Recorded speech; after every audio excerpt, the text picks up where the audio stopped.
Oh gosh, this may be the worst my hair has ever been on the stream. Really? Hey everybody. We're finally freaking back. In more ways than one.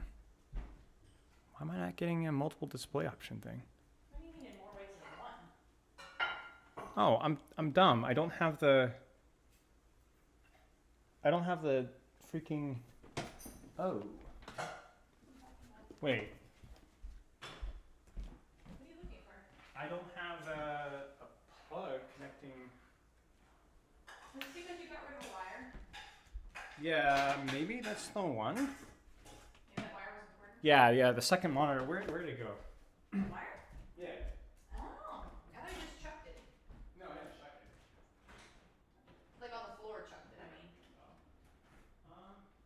Yeah, I think this another HDMI. Check in the guest room. I think. Maybe it's one of the cords I tried to use for the printer. Yeah. I think I stole it. Sorry. Find it? No, I didn't. Hang on. What's it look like? Oh, it's in here. I told you I stole it. It's my fault, chat. Sorry. I think this is it. It's long enough.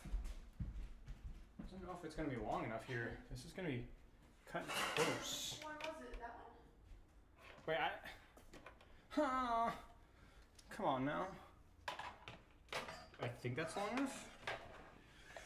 I think that's Just the two of us. We can make it if we try. There. That should be long enough. Just the two of us. I don't even have the thing sorted out, so y'all have to be patient. Just the two of us. Ow! Just two of us. Rick! Wait, no, come back. Hang on. I forgot to hook up my second monitor. I forgot that that's a thing. Should work. I think that should work. I think we're good.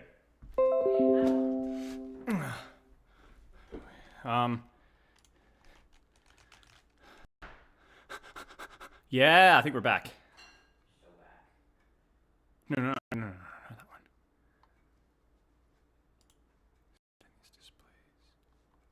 Yeah.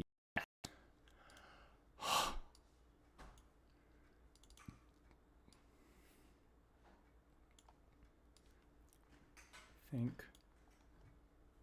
Would I coach a coach in coaching Overwatch? Sure. I'll explain what the whole free coaching thing is going to do. Sorry, there's no command things I can do through YouTube, so I really need to remove that from the... Are there... Can you do commands on YouTube? Is that possible? Is that such a thing? Surely has to be. Congrats on hitting Masters 1. I don't even have the commands on Twitch yet, which is bad, but I at least can add those. Commands, is there an ask command? No, okay, commands, add, ask. We'll be taking questions from Twitch and YouTube chat, brief, coaching sessions, or whatever, can jump in voice if need be. And then, what was the other command?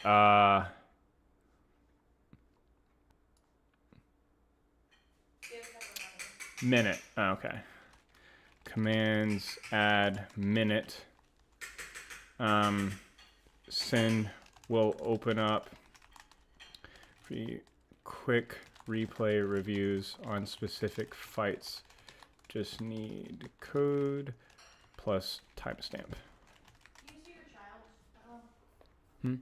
See your child. Oh, is that the bag? Still in the bag. Okay. Yeah. Okay. Yeah. TLDR. We're just kind of have like a chill stream today, and I don't really have anything planned because, we're kind of a backlog here of projects for YouTube and stuff, and obviously. Well, Queenie, no, not even the test earlier. I needed to coach. Like I was coaching, and I just couldn't get. My internet was really bad this morning.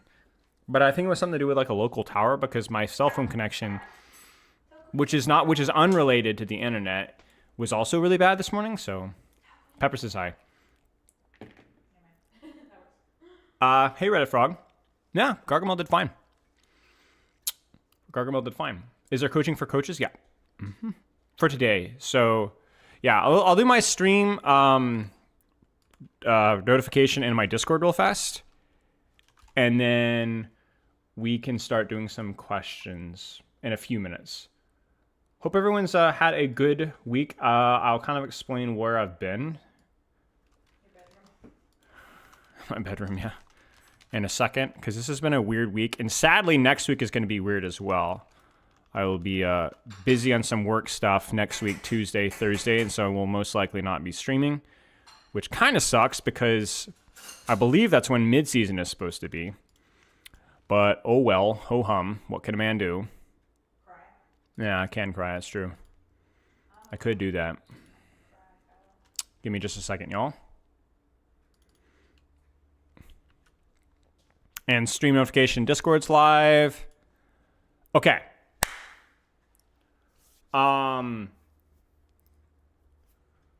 Okay, so yeah, we had family over last week and the week before, a little bit the week before, and so it's basically retired to my bedroom for a week because I stream in the middle of the freaking dining room, or what was the dining room. Well, yes, there's children. There's like literal a 1-year-old, basically a 1-year-old and a 2-year-old. Let's put it that way. And so it just would have been not good. And I've done it before. Like we had company over a couple of years ago, and you guys might remember, some of you guys. And so it was fine. It was you know, it was chill. Yeah, well, I couldn't stream at all during the hurricane just because we didn't have internet right now. But yeah, long story short, I was in the bedroom for a couple of streams. And then Tuesday, to be frank with you guys, sometimes having company can just wear you out. And I was not sleeping well. We were really busy. The children were very, very early risers, and they're young, so they're loud. So I felt like I just felt off, and we already have such a massive backlog of projects, so I decided to take the stream day off, which turned out to be 2 days off because Thursday, I was sick, or was feeling sick, very sick. I wouldn't say very sick, no. I was just feeling sick, feeling ill, and I feel better now. So I figured we'll throw together a kind of a chill stream today. Hello, GKB, and that's why we're here. How to get 3-minute coaching? Just !minute. Holy crap, that's loud. Hello. Hey, J-Rex. Thank you for the tier 3 subscription. 10 months of tier 3.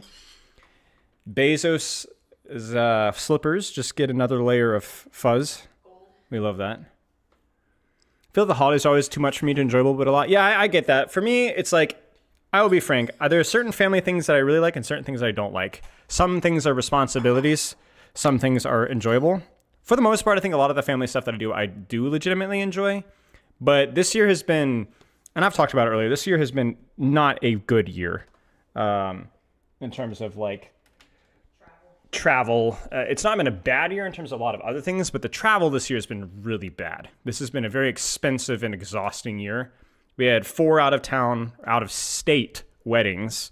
We've had trips to California. We've had work trips and other trips, and it's just been exhausting. So, we even had a vacation not too long, which was fun, but it's been a pretty rough year, exhausting wise. So it feels just kind of gassed out. So, I guess there's nothing really else to talk about. 66 patch. Saw the director's take. We won't be looking at on stream. It's nothing really major to look at outside of 66 patch, which is cool. Glad that we're kind of following through on that. I think midseason coming up next week is the word on the street. It should be. I think if we're doing the math correctly. Duke got it all fixed up for me. But I guess we can get started here. Let's open up some questions first. If you want to get a quick team fight review, I'll do that in a few minutes, but let's do some questions first. If you would like, you can jump into a voice with me. Just let me know if you prefer that. Otherwise, you can just type out your question in Twitch or YouTube chat, and I will go over it. If I miss your question, don't be afraid. We will go back and get it again. Obviously, depending on the quantity of questions, I might not be able to get to everybody. I'm quite sure that's going to be the case. So I'm going to try to prioritize the questions that are either the most interesting or the ones that are probably going to be the most largely helpful. And yeah, we can go from there. Oh, hello, Riley. Cheers, mate. I enjoyed our session a great deal. I always love coaching Queen. It was a good session. I enjoyed it. Time to move on to Deadlock like all the other Overwatch players? Deadlock is fun, but I'm not so sure that it's going to be the game. You say that it's always the game's fault if the community has a toxicity issue, but is it not possible that the game is catered towards a group of people that's particularly toxic? I guess, but then that's still the game's problem, right? The way that I look at it this way is that it's the game's responsibility to assume it's always the game's fault. It's the community's responsibility to assume it's the community's fault. From like a psychological standpoint, it's generally more often the game's fault than it is the community's fault. But I think at the same time, like whatever perspective you're coming at it, you need to take responsibility. Is kind of the way I look at it. Picking up May for similar reasons why I joined picking up Sim. Tough loss, didn't know what to do. Okay, we'll save that one, Anna. We'll do the replay reviews in a little bit. I'm going to do a couple of questions first. Cheers, Gumballer. This question may be asked too much, but how do you get over imposter syndrome after getting to a much higher rank than your normal standards? I think it really hinders me. I mean, here's the way to think about it. A lot of the problems with imposter syndrome kind of solve themselves. It's like saying, how do I get over this? It's like saying, look at it from a positive perspective. Spilo, when do I stop feeling excited about achieving a new rank? That's really what you're asking me. All right? Because if you weren't excited about it, then you wouldn't have imposter syndrome because you wouldn't care. So you're excited. There's a hint of nervousness because it is exciting, and you don't want to lose the rank. So there's some imposter syndrome in there. The bad news and the good news is that you're either going to maintain that rank, and then it will lose its shininess, and so you won't care as much, and then the imposter syndrome will go away because you'll be like, yeah, I deserve this rank. Or you're going to lose rank. You're going to lose games. You'll be like, oh yeah, this feels more along of my up the speed, right? The reality is that most people, when you hit a new peak, is you're going to drop because you got lucky to an extent. Rarely do you see people like climbing an entire rank in one session. Very, very rarely. But the reality is that you're just going to need to adapt to your new reality, which is going to be a good thing because you're going to feel less nervous, but it's going to be a bad thing because some of the excitement is kind of fun. So it's both bad and good, if that makes sense. So in the meantime, what can you do about it? There's nothing you can do about it. Practice the same way that you did when you get there. You can't control how you feel. You can only control what you do. So if you're training, playing differently in terms of your warm-up or how much you're playing, I think it's normal for people when they hit a new peak to take a short break because it's exciting. But you don't want to go off for like 3 weeks and not play the game. You don't want to skip warm-up. You don't want to warm up for an hour. You don't want to change your hero pool. You don't want to stop picking off angles because you're scared of DPS out-dueling you. Yeah, I mean, you basically, whatever got you there is going to keep you there if you keep training the same way, eventually. Okay, what's a character mechanic that you'd like to have added to the game? Wing Waterbend.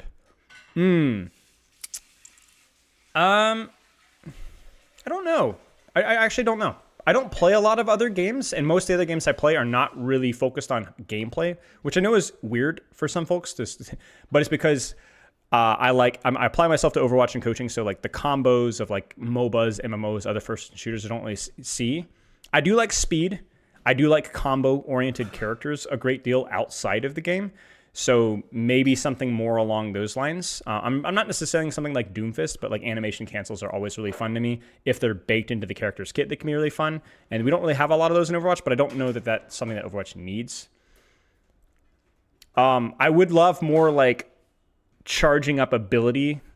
Maybe one day I've talked about this. Maybe I'll share with you guys one of my hero design things that I did for Overwatch a long time ago, which had something called a static charge, where you would build charge off of actions that involved movement. So the character I created had a wall run, the temporary wall run, like a and you just bounce off of. And utilizing the wall run or utilizing different abilities generated static charge, which it would empower certain abilities. So like using your mobility not just to move around, but also to charge up your abilities, and then having certain like resources to be able to spend. Like basically thinking about like this, you have a certain passive charge that can charge up your melee, your primary fire, your abilities, your this and that. And then just choosing how you want to spend that resource is kind of cool. And I don't think we really have that in Overwatch. But kind of a tough question. Good question. Thoughts on Stadium? Frankly, completely indifferent. I think it's just a tough ask with the design space because it was clearly designed to be hyper casual, but was given a lot of resources, and then also was given a lot of surface level complexity, which is just a really strange combination. I'm not saying it's unredeemable. It just is hard. I don't know that I put enough thought to have a firm answer on it. But it's like if Deadlock was for babies, is what Stadium is. It's not that Overwatch is not conducive to like a high complexity. By the way, I'm missing chat live, so if I'm missing reactions, I'm slowly going through and I'm already a lot of questions behind, so bear with me. But the problem with Overwatch is that it definitely has a lot of complexity, and Stadium gives you that opportunity for complexity, but it's executed in a way that's very, very casual. I mean, even the rank system is much more in common with Rivals than it is with original Overwatch. And so I don't know what the solution is. I don't think it necessarily is a bad game mode. I don't have the player counts necessarily, but the impression that I get is that Stadium doesn't have as high of a player population as it quote unquote could or should have, or as much as the resources that they're getting. So I am going to be a doomer here and predict Stadium's extinction within 2 years or sooner, unless something drastic changes with that game mode. Because it just isn't serious enough to hook me. I've had friends of mine that were like, man, I wish Overwatch had Deadlock. You know, it's not the characters. It's not even the abilities. It's just the design of the game can't quite decide its identity. But it's not a wasted space. I'm not being critical here because I think it's absolutely something worth experimenting with and trying out. And it might work great. I am not one to criticize experimentation. So, just not my thing. How to play low mobility comps into dive brawl. Low mobility poke. You got to take open sightlines and try to force resources during the staging. During the setup phase, you need to whittle down Ryan Shield. You need to force a bubble. You need to force a Matrix. You need to force a Suzu. You need to force a recall, force a couple of blinks, right? It's about preventative setup rather than reacting. Tips to play around Tracers, a Somber Reaper. I have a ton of coaching sessions on Tracer, more so than any other character. Take short range off angles and shoot. And then when you're playing Tracer, I think a lot of players would benefit from focusing more on their movement mechanics rather than their aim, as in your blinks. Like being very deliberate and accurate with using your blinks. The question is, why do heroes like Tracer keep getting changes? Because she's good and top tier, but Brig doesn't get like very little changes. I just think that the team is a lot more hesitant with certain support changes because support characters, because there's fewer of them, can snowball very quickly. So, you know, you can have a character receive, even like Brigitte receives a shield bash buff of 20 damage, which was needed a long time ago, and her win rate jumped by like 2%. So you can have very drastic changes from very small adjustments. Support is just a very volatile role in that regard. How much do you lie to your students? Never. Not once. I D-rank from Diamond 5 to Gold 4, and I'm seeing a pattern where my DPS or my tanks are 12 and 12 negative KDR most of the games. I made Juno as a support, my fault. Yes. No. If you D-rank from Diamond 5 to Gold 4, you are playing significantly worse. If Diamond 5 was your peak, then it might have been that you're more of like a mid-plat player that will fluctuate to low plat, high gold. But if you're dropping to Gold 4, that is not only an unlucky streak, but you're also playing poorly. And you're probably trying to adjust instead of just simply doing your job. But beyond that, I'm afraid I can't go in more detail because it's too specific. Am I really supposed to hold a lane with Tracer? No. You either hold a lane if you're equally matched, or if you're overmatched, you disengage, you fighting withdrawal, or you deepen.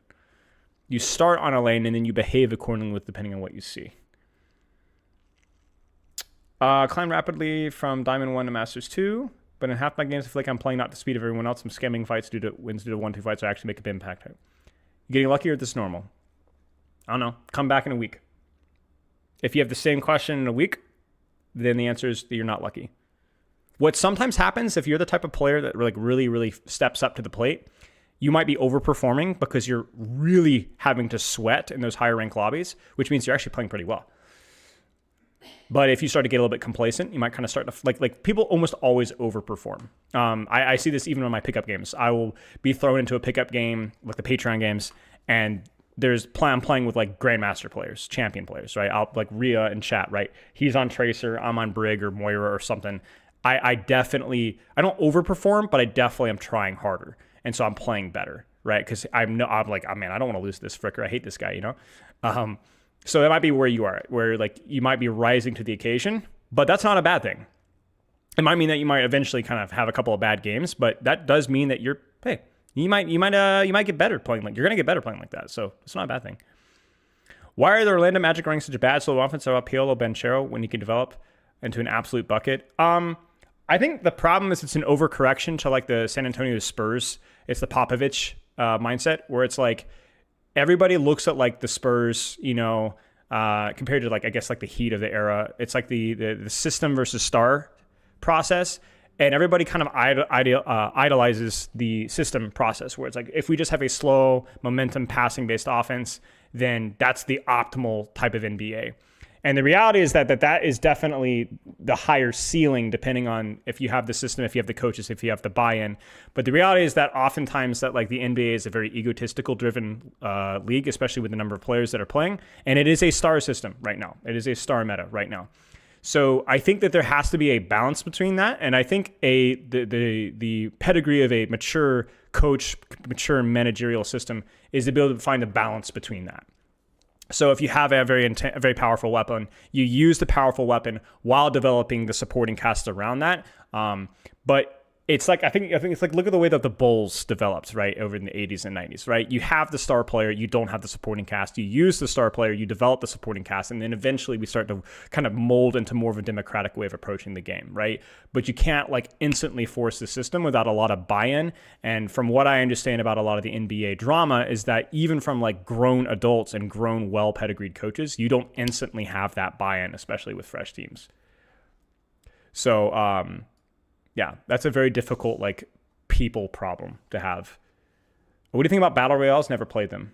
The appeal is the roguelike experience in a first-person shooter format, I believe. I don't know. My question is better at question or review. Basically, did a VOD. My takeaways that my awareness was bad. I went to ranked practice. It's one of the things I find really hard to apply. Awareness is simply you need to be way more specific with awareness, Lexa. That's extremely vague. The most common awareness problem that can really be classified as awareness is when you're on an angle is to know who is also on that angle fighting you. So it's really more about attention to who's fighting you for space. But if you mean awareness as in like my audio quality is bad, if you mean awareness as like I didn't know that they had those cooldowns, then those are really separate skills, right? Like cooldown tracking or whatever else. But awareness is just simply putting attention to who's fighting you for space and knowing the status of their cooldowns and things. But that's a kind of a vague thing to practice. Magister, want to do a Junkrat cosplay? I don't know. If we do a VOD thing in a little bit, Lexa, maybe. But I don't know. We have a lot of questions right now. Back from a long break. Was Masters off? Think got put in gold. You're just super washed, my friend. You're just super, super washed. And also the game has gotten a lot better. So you being put in gold is probably where you belong for right now. Just be patient and keep grinding if you enjoy the game. I've never played Stalker 2, no. I'm feeling better, yes, Basilisk. Wow, DPS Doomfist back. No.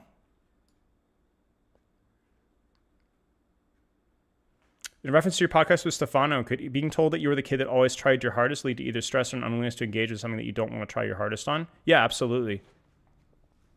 It also led to a lot of injuries because I had a lot of coaches that glorified, grinding hard work. And so I tended to prioritize hard work even when it was unwise to train in that fashion.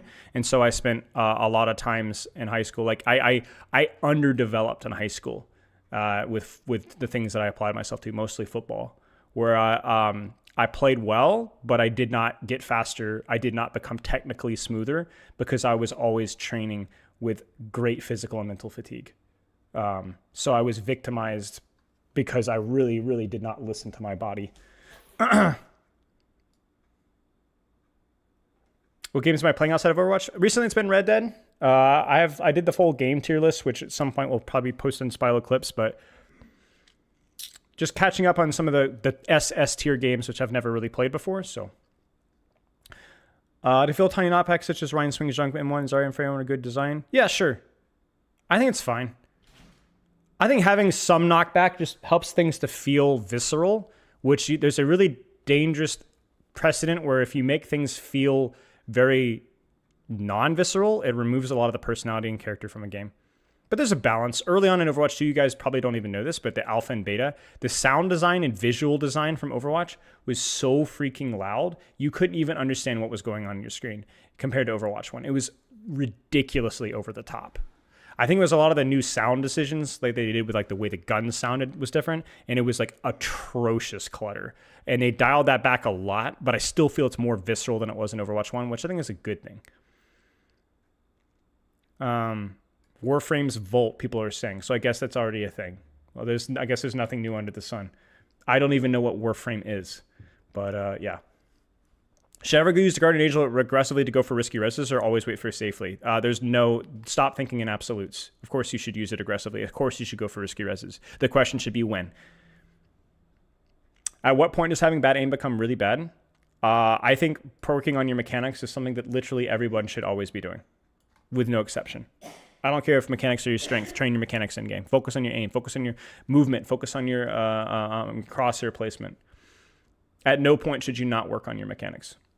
Same thing with your positioning. At no point should you not work on your positioning. Deadlock Trillius for babies. I've had some pretty big elo swings in the damage roll. Peak Masters 4, but I've had drops as low as Plat 5, lol. Why do middle rank games feel harder than high diamond? Because you treat them differently. Because you're making assumptions about the amount of follow-up and pocket that you quote-unquote should have gotten. You forget the fundamentals that simply got you to the higher ranks. Opinions on dumbing down movement systems. Far as shift compared to more rewarding movements to learn such as Titanfall, CSGO. Do you think the latter has a place in Overwatch? Of course, yeah. The problem with having extremely rewarding and complicated movement systems is the exact same reason why we had problems with DPS Doomfist, where if you're able to master those complex, deep movement systems, you've created a character with a skill floor that's so impressively high that it becomes very difficult to balance. It's generally better for more popular characters to have difficult movement, but not impossibly hard movement, because it then becomes a very difficult thing to balance. You get what I'm saying? So like Genji's dash is accessible to everyone, but it still has some skill ceiling to it. And then it's more about how you use the mobility and not just the ability to do it, if that makes sense. Whereas with Doomfist, using the correct rollout made getting picks incredibly easy and very difficult to outplay. But if you didn't know the rollout, then, you know. How important do you think Winston is for grinding ladder? Not important at all. General tips for newer Sojourn player: open off angles. Practice your break points with rails, knowing when to rail when you'd get a headshot, one shot. So, for example, 225 HP characters, if you're damage boosted, you can one-shot anybody with 100 rail charge. But then without damage boost, you need to hit a couple bullets. If it's a 250 HP character, you need to hit a couple more bullets. If it's a 300 HP character, you need to hit a couple more bullets. If you're in the middle of shooting a Genji who's not receiving pocket, building the rail charge up often means that you can rail him in the head at 50 charge and kill him, because building up to the rail of 50 meant that you were hitting bullets. You kind of get what I'm saying? So you need to make sure that you're using your rail at one-shot thresholds, headshot thresholds, and so if you miss, you're still training the right way. I'm a lab mate Genji OTP. How to get good at other characters? Pick up on an alt or learn them in quick play. Genji has a lot of transferable skills. Master Suit of Phantom 4. Uninstall the game. Can practicing aim for somebody relatively new to first shooter games be more beneficial? Sure. How do you feel about Awkward's trail of thinking where winning is always your fault and losing is basically your fault? I mean, sure. Wait, winning is always your fault and losing is basically your fault? I'm not sure I fully understand. Awkward's just preaching responsibility here, but yeah. Super Plat to Supersonic Legend. Nice. You guys could see how far back I am. Kovacs is good. Where am I from? Florida, man. How do you do with Ash's Genji? If you're having to dash to close the distance on Ashe every time, it's probably a mistake. You need to find a way to close the distance without dash whenever possible. And if you have to dash and she coach guns away, you've now removed her position and you can hold the position that she just was. Ashe versus Genji is one of Genji's best matchups in the entire game because he has many tools to deal with her, many ways to closing the distance without using dash. It's probably a setup problem with you. Like you're not taking angles prior to dashing to her. What kind of skill expression text should be considered in balanced discussions? Anyone that is easily or even medium replicable. So anything that is remotely doable, and I think all of Mercy texts are probably worth considering because I think all of Mercy's movement is significantly easier than it used to be. So they should all be factored in. My bad out of the game, yes, horrendous. Should I succumb to my teammates begging to heal them instead of taking an angle on judo on plat? Ignore your teammates. Your teammates in all ranks don't know what's good for them all the way up to champion most of the time. They just think about what's better for them and what feels better for them. We're going to see the 6v6 changes, I guess, next week. I mean, they said mid-season, right? Any thoughts on Deadlock? Seems like it has a game that has a lot of potential if you like MOBAs. If you're like me and don't enjoy MOBAs as much and are more of the first-person shooter, your mileage may vary. It is significantly worse than Overwatch in terms of many factors. I think the visceral sound design, the visual design, the map design, the enjoyment of the gameplay loop for a lot of the characters, and some of the matchups are just not quite as interesting. But it has infinitely more floor in terms of its complexity and probably ceiling in terms of build variety as well. And it's clearly designed to be a lot more of a skill ceiling in terms of even stuff like movement tech. But it is still very much a MOBA.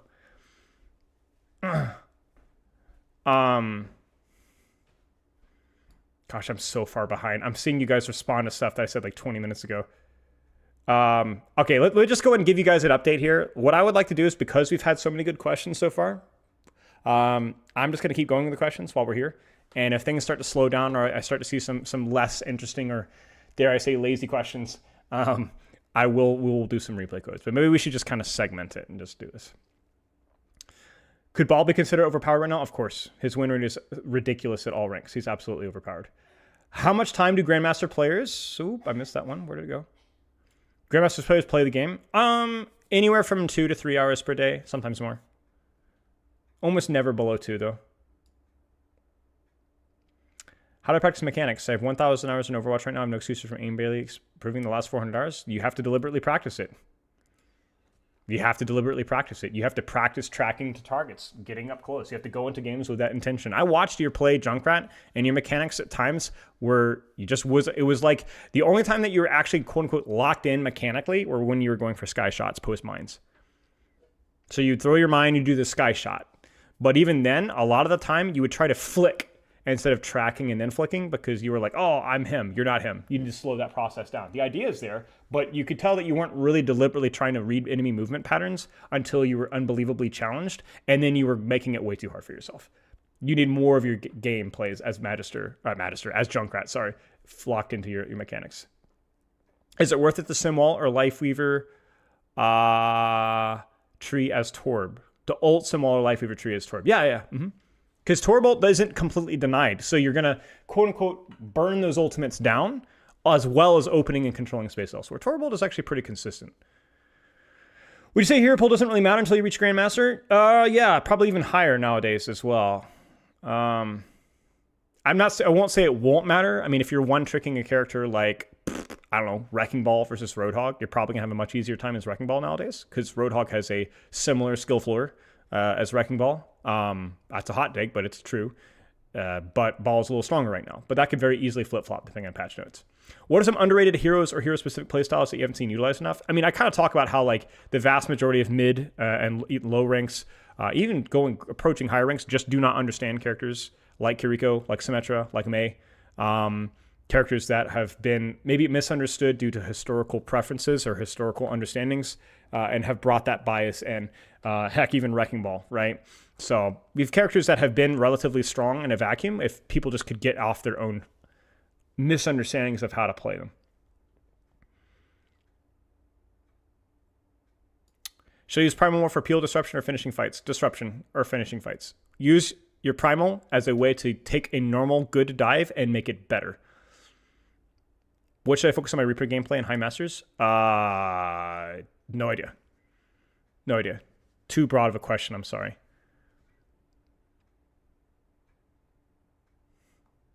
How do I duel Genji as Tracer? Attrition. Slow. Patient. Blink his dash. Don't try to predict. I mean, you can try to predict the dash, but the more important thing, the more floor thing to do is to make sure that he doesn't get the shurikens after the dash. So if you're too slow to react to the dash, that's fine. Just blink anyway. Just do not let him get the shurikens afterwards. But Tracer beats Genji slowly, and vice versa for Genji usually. Would I recommend Deadlock to Stadium players? Sure.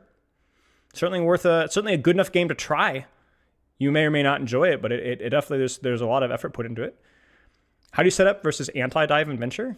I mean, you just take deep off angles. If they are clumped and really slow, you can take ridiculous lengths on them as well. Of course, Greetus. How would you say the average skill has risen since Overwatch 2 is released? Noticeably. I wouldn't say necessarily at a disproportional rate compared to Overwatch 1, but it's just kind of how it goes. How do you deal with Soldier on Genji? If he's, I mean, just Same thing we said with Ash. Close the distance, make him run away, rinse and repeat. If you can close the distance with Soldier, every time that you close the distance with Soldier without dash, he is one mistake away from dying, basically. How you deal with egotistical people or players? Don't deal with them. Unless they're a part of your circle that you cannot avoid. The rule with egotistical or just people of unpleasant natures is that they are not your responsibility until there are things that you cannot avoid. Your workplace, your family group, your friend group, those are people that you have to handle. But if they're not, then it's not your responsibility. Abby, hello. Can performance drag your rank down? Yes. Going from 50 to 100 ping will have a noticeable impact. It is not massive. It may not even be significant in terms of but it will be noticeable. I'll let you guys know when we get to the coaching session stuff. Playing significantly less for your rank goal than you recommend won't actually take longer to reach a goal and actually hold it back from reaching it all? No. Because certain times, certain things to maintain rank is much easier than provoking change, than to increase your rank. So most people, you could say, oh, if I play an hour a day for 10 years, would I reach Grandmaster? Probably not. You have to develop new neural pathways, and that often takes a larger, more deliberate time commitment. Not saying it's impossible, it's just I'm not so certain that it would be probable for most people. Of course, Yokebox, thank you. What would you like to see going into the 6v6 patch? And a complete philosophical reversal from what they've done previous. So I would like to see something that is unlikely to happen, because I think the long cooldown cycles and over caution when it comes to Giga Tanks is a huge problem in that game mode. They need to lean into team play, frequent cooldown cycles, and not worry about sustain, because 66 in Overwatch 2 does not have a sustain problem. Nice, Galvanic. Advice for playing Junon to dive? Anticipate. Anticipate, anticipate, anticipate, anticipate. You are too slow to respond with an immediate button press. You must know it happens before it happens. What heroes can I enjoy in DPS? Try everything. Don't assume that just because you play Lucio that there's characters that are going to be like Lucio that you enjoy. I have a Genji. I played Genji on a Zen when I was got like freaking orange stuff stuck in my teeth. I ate an orange earlier. Genji and Zen have very little in common, but I liked both of them. But your mileage may vary. How did you and your wife meet? College. How do you deal with plateauing? Wait, I missed this question. For some reason, chat's moving now, but I don't know why it's bumping up. How can I coordinate with supports or tanks to make Deadeye safe to use? Never coordinate. React to what's given mid-fight.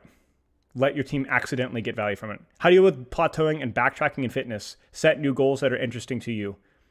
I often redefine what I'm practicing every 2-3 months because I get bored. I will do, sorry, again, I've got like hole stuck in my teeth. Not exactly the most polite thing, but I'll go plyometric focus, I'll go speed focus, I'll go strength focus, I'll go whatever. Mix it up. Been watching VODs like pro players. Most hit scan. They'll start off main and they go into like an offing as the fight begins or in the mid fight. I've always heard that you should set up it on offing on like poke from that position. Is that like a rank thing? No, those players are playing it wrong, or your understanding of the situation is wrong. The rules don't change. How do you miss somebody with unpredictable movement? Practice. Unpredictable movement is probably screwing up their aim as well, but unpredictable movement is a skill. So if they're really good at unpredictable movement, that's only going to be counted by just as good aim. It's hard. What do? I guess Tracer gets pocketed cast. I just have to spectate the game or die. Well, if he's getting pocketed and he's on your angle, he is your problem. But it's 2 resources for 1. You're not supposed to win that matchup every single time. What should I focus on as a coach when I'm coaching a face-it open team? My goal is to finish top 5. Basic plan systems between fights and having a compositional strategy. Not playing a little bit of everything. Just sticking to your guns and having a good, really good ult track and a fight plan. I'm a brig one trick. Admittedly, the projectile aim is familiar. What are some practical methods to cue? Remind yourself what you're practicing. Sticky note is good. You can also find like League of Legends timers on YouTube that like ring a bell every like 90 seconds, like ding. That can also be a prompt. I don't recommend using those for too long because you'll start to kind of accustom to them and just kind of turn them out. Not really, but for a game or two, they're useful. Also making sure that you're taking a break, standing up and stretching your legs is really good. If I'm ignoring questions now, it's because I'm legitimately missing questions because for some reason multi-chat is moving even when chat is paused due to scroll. Chat is not paused due to school. It's literally lying to me. So I'm just straight up missing stuff now. So I apologize. What's the best way of going about hitting a specific rank in all roles? Cycling. Don't play all the roles at all times. Play one role for 3-4 weeks and swap. Any advice for playing with friends who tilt really easily? Don't play with the friends. And when they ask you why, say, I don't enjoy playing with you when you tilt. Honesty, polite honesty from a point of trust is one of the best things. Even if they get their feelings hurt, it sucks to suck. Stop avoiding confrontation as long as it's friendly and done respectfully. Your life will get much better, trust me. What are your thoughts on shifting main to the tank role? Don't like it. I like having hybrid roles. I like the fact that we can have heroes that are in between the two, to be honest with you. I think that's what is a missed opportunity in many situations. Am I coming to Stockholm? No. Sadly, no. I don't know if you still answer MMA questions. Maybe. How do you deal with hyper-aggressive opponents as someone who's usually in the more aggressive end? Should I switch to a more defensive style? Try to crank my aggression up to 11? Whatever feels more natural to you. Whatever feels more natural. Usually good strategic decisions are done through instincts, and then you sharpen those instincts to make them more educational. If you enjoy matching the aggression, then you should do that and just do it better. If you enjoy kind of pivoting to a more defensive style, then you should do that and just do it better. I don't think there's a clear strategical answer, so you should go more with your gut because it's going to make your practice a lot more effective. Whatever comes naturally is always going to come much more quickly. Would you ever do a deep dive into Stadium? Almost certainly not. It's a great question, but sadly no. What advice would you give to a DPS player trying to go for champ? Rep, train, rep, train, rep, VOD review. Champion is extremely ambitious, goal. How do you pin the limit of being correctly aggressive and backing down in fights as Reaper? You don't. You make sure that you go in, make sure that you always have an escape plan. If you don't have an escape plan or your escape plan failed, you need to try and reevaluate that escape plan.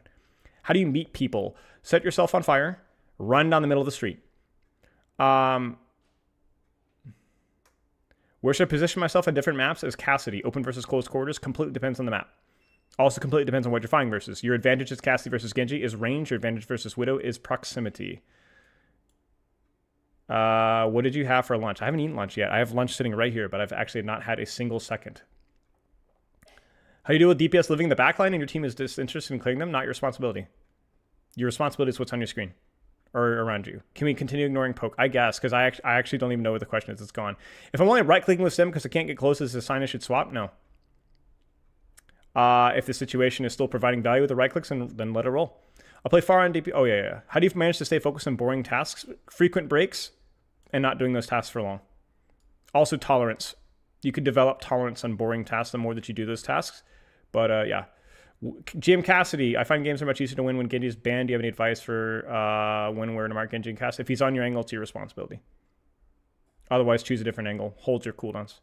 How much of a big no-no is using both support ults? It's not bad to use both support ults. It's bad to stack support ults most of the time because most support ults provide a big boost to survivability, so it often becomes redundant to stack them. However, if you layer them, one and then the other one afterwards, oftentimes it's totally fine. Will I play peak with you? Absolutely not, Tom. Anybody but you. If your team is losing bad, do you still focus on just doing your job? Just do your job. How do you succeed in making my girlfriend more jacked than me like you have? I take offense to that question. If you're playing into pocket, when should I go for breaking the pocket? When should I go for elimination of one pocketed?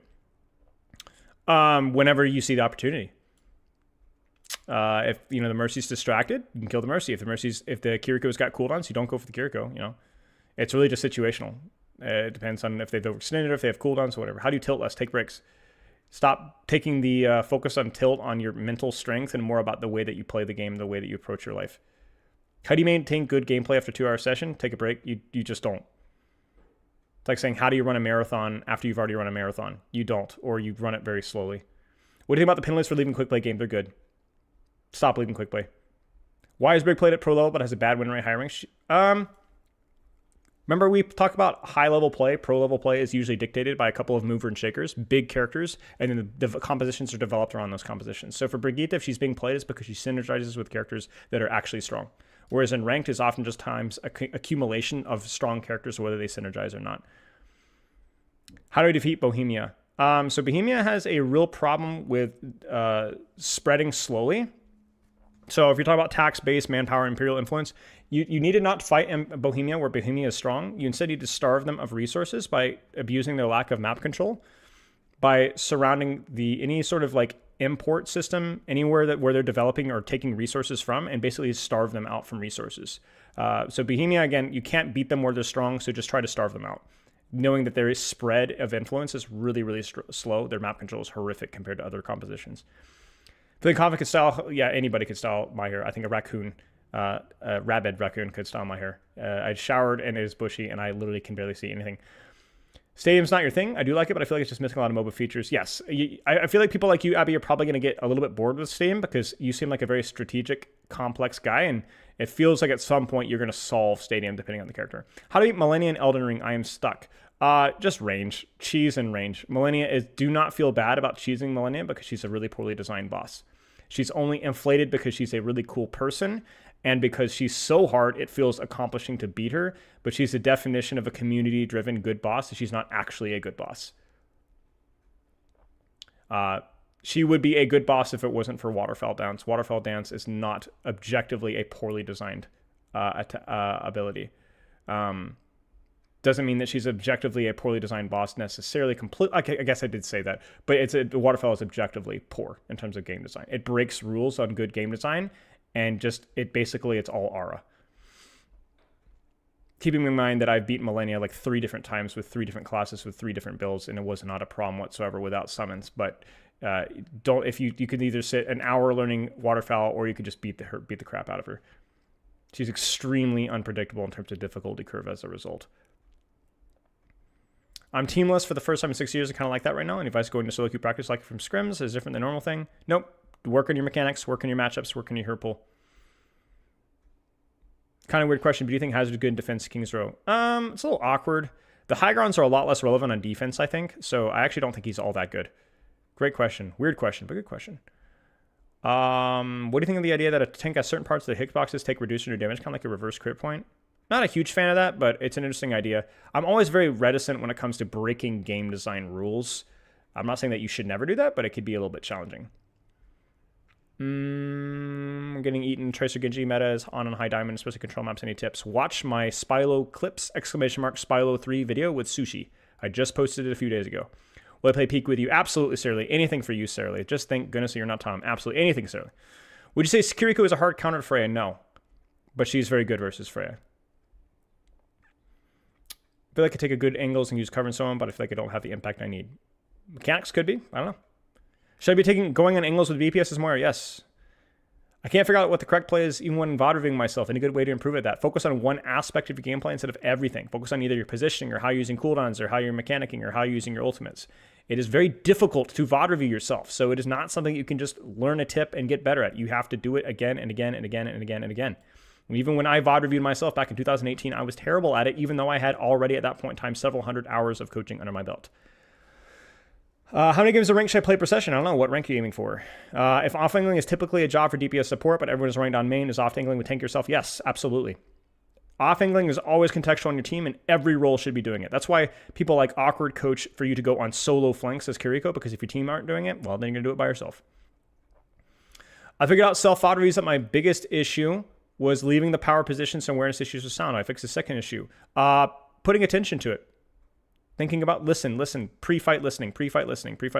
Very difficult one to do. Spell sounding off-screen with that response. Dude, I'm so freaking tilted at the chat just moving on its own right now. That's actually so frustrating. The way act of actively having to critical think to be able to understand the overall macro of the game, I feel like I'm stuck only being able to comprehend the micro of whatever's going on in the instant. Well, macro, again, you got to be more specific than that, you know? Where are people? Where do I need to be? What angles work? What ultimates do the enemy team have? Those are things you can work on in isolation, but macros have broad net. So don't feel sad if you can't track all those things. How do you deal with Torb stealing wall stuck turret as Tracer? Shoot it, or if you can't shoot it, then don't worry about it. Shouldn't Hammond have a way less HP now that he has bubble perk? Yes. Not way less, but yes. How should I approach learning the mechanics of fingertip mouses doesn't add... I don't know. I don't know anything about fingertip mouses, to be honest with you. Hoodlum. Have you spoken about the Overwatch World Cup? No. I have no idea what the potential US team would be, but I think there's a lot more options than there was historically. I think by far the most difficult problem with the US team would be trying to decide what you're going to do with your, I guess your flex DPS slot and probably your flex support slot. There's some definitely conflict. What is my favorite Elden Ring boss? I don't know. I actually don't know. I don't really play Elden Ring for the bosses because I find a lot of the boss design to be more about aura. So I have a hard time critiquing their boss design because it's kind of intentionally just these big spectacles and not necessarily super intriguing combat, but that's just Elden Ring in a nutshell. It's a very broad net for a lot of, it is like the most fan service from soft game in terms of its open world and just broad appeal, and it does an amazing job at that. It's one of my favorite games, but I'm not going to play Elden Ring for its bosses. Not as much. Why are you a former pro Overwatch coach? I'm not sure what that means. Because I'm addled in the head, I guess. I made interesting career choices. Any predictions or hopes for the 66 patch? Talked about it earlier, but big sweeping changes to how they approach tank cooldowns would be a start. Which Overwatch hero is your worst? I mean, if we ignore the low-hanging fruit of stuff like Widowmaker, I think anything more mechanical, unique mechanics is like the key term. Like Tracer movement, not very good at Tracer movement, even though I'm very good at coaching Tracer. Hanzo, Widow can be problematic for me. But yeah. What's my favorite season of Overwatch 2? No idea. How can esports be revitalized? Finding ways to monetize esports. People still don't know how to monetize esports. It's this most important problem that esports faces right now. Unlike real sports, you don't buy jerseys, you don't buy hot dogs. And so teams have just poured money endlessly without any hope of return because about the only thing they could do is commercials and sponsorships. So there's a huge dearth of actual like hard return on investment for merchandising. And until that changes, I think esports will always be a little bit of a struggle bus. Favorite faction in Root? I've only played Root once or twice, so I can't really have an opinion on that. Who counters Freya the best? I don't really know. I think it's more of a map situational thing. I think Genji completely turbo stomps Freya if the map's good, but then Genji can literally do nothing versus Freya if the matchup's bad. Poke, I honestly just have not seen your question, my friend. I apologize. I've probably skipped a lot of them, which is bad luck. You think I'd break on to give her the dash perk from Stadium as a minor perk? No, I don't think so. I just don't think it's really necessary. Overwatch has no hard counters. Disagree. I think some of the worst designed characters in the game definitely have hard counters. I think Widow has hard counters. I think Roadhog has hard counters. Even Torbjorn or Bastion can have hard counters as well. Were you surprised that the 20% players 6v6 daily? I was expecting something more like 15 or 10%, so yes. Deleting one character from each role, what are your answers? Roadhog, Widowmaker, Mercy, most likely. Or Moira, but probably Mercy. Lifeweaver's a good shout with what they've done recently, but...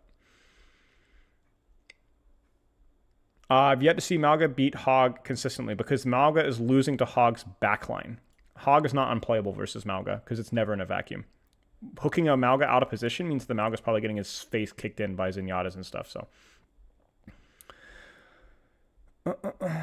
Enable slow mode, maybe. Should I focus on maximizing DPS passive or single target damage? Just don't worry about the DPS passive. The biggest problem with DPS passive is that nobody ever thinks about the DPS passive. It just happens, which means it's a passive, which ironically, passives are the worst passives. Passives should always be deliberately applied or deliberately used. A great example is Genji wall climb. Even stuff like the support passive, which is not great. It is something that you can strategically use to your advantage. But a large portion of the DPS passive is just accidental value. It's a recommended practicing comp. I'm in a huge losing trend in DPS, but a huge winning trend both tank and support masters. What's your issue? Mental. You got lucky on DPS or just bad luck. Who knows? I wouldn't worry too much. If you had to divide the difficulty of Overwatch as a game between micro and macro on a scale of 1 to 10, what would it be? I don't know. I don't really know what to compare it to. I don't play enough other games. I know it's harder than Marvel Rivals, you know. I haven't played enough games and like adjacent genres to like give you a good accurate rating because I think it's all contextual. I think almost everything in terms of comparison is relatively subjective. Like, should I play in 1 hour periods? Yeah, sure. It depends on what rank you're going for.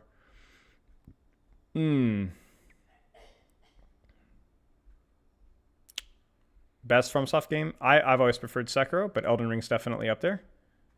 I've only played those two, though, so I guess Night Rain as well. But Night Rain's kind of more of an experimental weird thing. It's not that great.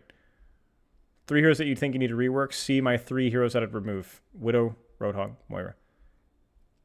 How bad is it to commit both support ults? I think I already answered that question. What is the difference between a Master Sweeper and a GM Reaper? Everything. They do everything better, usually. 3 favorite games. Overwatch, Sekiro, maybe Elden Ring. Favorite AoE 2 Civ? Don't really have one. I like the Mongols a lot as a kid, but I haven't played in a long time, and it'd probably be different nowadays. I have not played DS2. Hoka's looking for a Faceit league. Any advice for green flags, red flags to look out for? I would look out for teams with players with all goals that are clearly different. Like if there's any tension with the team within like how serious they want to take it, or you're getting mixed signals from that, that's a red flag. Green flag is just that they have a good time playing together for the most part, or are like everyone needs to have a similar vision, whether it's more relaxed or more serious. You don't want to have a mixed bag generally. But I wouldn't worry too much about it. You're never, ever really going to get a very clear read on teams. You just need to join, try, and then if things go really poorly, just leave. How would you rate the current state of the game? 8.5 out of 10. Insanely good takes file. I don't even know what I'm referring to anymore. Frick. I'm in so close to hitting Jamie as a trace play. How can I spot the obvious smaller details and less obvious mistakes when voting myself? You can't. Practice. You just can't. You just have to practice it. Focus on individual aspects of your gameplay and your reviews. Thank you for the sub, Sheriff.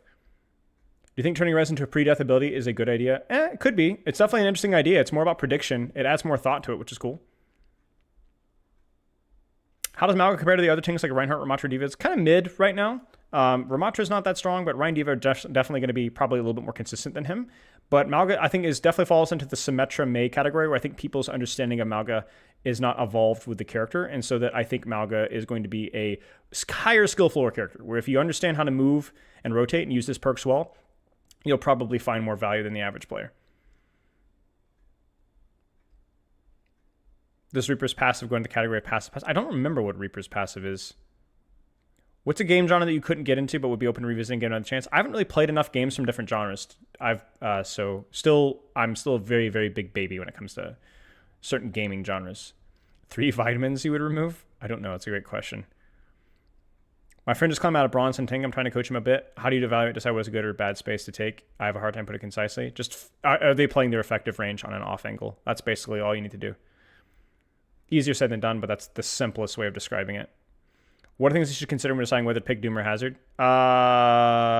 Compressed maps, Hazard's going to feel better. Broad maps, Doom's going to feel better. But beyond that, they're pretty similar. Armored Core 6, maybe. I put together a short list of games that I want to play with Black Friday coming up on Steam. That's kind of what I do. I've played every single game on my Steam list that I bought last year. And so I'm going to be doing another round this year. Maybe if I have time later, I'll read to you guys what I plan on playing. Yeah, well, then, Gary, if you find macro is broad and hard to consciously think about, then you've probably not nailed down macro. You need to kind of, you really can't think about broad concepts in game. You just need to think about simple concepts that are maybe broad in application, but simple to think about. Like, what off angle should I take is a broad concept, but it's a really simple question to answer. Biggest highlight and low light in my career as a coach. Highlight and low light were actually back to back, I think. Maybe one of them anyway. Low light was definitely Uprising Academy. Not all my fault by any means. It was a horrific organization, horrifically run. I got screwed over with one of the worst rosters in all of Contenders. And I won't go into that for a long time. And I was inexperienced because we were all on ping. The team house, we failed our visas, and we had everybody playing on ridiculously high ping. Very stressful situation, very demoralizing. And I was working like 80, 85 hour weeks remotely for my wife at a team house, basically by myself, because the players couldn't make it. It was depressing, frustrating, and infuriating, and it did wonders for my health in the wrong way. And I was just constantly second guessing myself, constantly trying to come up with solutions, and it was just really depressing. We managed to do okay with that. And then in a beautiful twist of fate, when I was let go about 6-7 months later, due to some circumstances that weren't my fault, the team then proceeded to miss Contenders. Even though we had made it 2 or 3 months in a row, they proceeded to miss Contenders like 6, 7, 8 months in a row. So it was definitely a sweet, sweet irony. And the players that were part of that organization also got screwed. Everybody that was involved with Uprising Academy was, without exception, screwed. The highlight happened right afterwards because I was able to take a deep breath, reevaluate my process, simplify things, and I built a lot of confidence. And then we went with sheer cold, and we honestly just completely dumpstered teams that we had no business beating. We were not a very talented team, and we overperformed constantly for months. And then following off of that, London, which was weird because, well, that's a long story. If they removed all tank passives, which tank would benefit the most? I don't know. What are the tank passives? Maybe Roadhog would definitely benefit from the crit passive, but hard to know. The boop one and the head ones. So headshot. How much of a disadvantage are you at if you don't play in TC, VC? Very small disadvantage. Mental advantage. How important is it to play every role? Not important. How to play in Amalga? Make him stand in the open. His passive is lifesteal. Oh, yeah. Is One Trick and Kiriko setting me... Well, setting up for fail? No. Right, the lifesteal Reaper. Yeah, good shout. Should I look into changing my setup for competitive player? Play on the couch, console, in my living room, a good 8 to 10 feet from me. Is that simply a non-factor? I mean, it depends on what you're aiming for, you know? Like, you're not going to reach in Grandmaster most likely with that setup, but also that may not be your goal, so who cares? What would be a perfectly balanced meta look like to me? I don't think aiming for a perfectly balanced meta is good, because certain characters do not deserve to be played. And I think that's kind of like where we're at right now. I don't really have any criticisms of this meta right now, with the exception that probably hit scan's a tiny bit too weak, but I think we're in a relatively decently balanced meta right now, to be honest. I still don't love certain hero designs. I would love to do better with that, but it's not bad right now and hasn't been for a long time. No fart explosions. Get good. If you're GM1 and dying off of cooldown, then clearly you're still doing something right. How do you determine whether a hero is overpowered or underpowered in the current meta? I look at their skill floor, skill ceiling, and then I see how they're doing on the statistics website, which is all public information now. So just Overwatch statistics, Google it, find the website. You're welcome. Am I throwing if I use BAP shift for turret healing? Yes, probably. Whoops.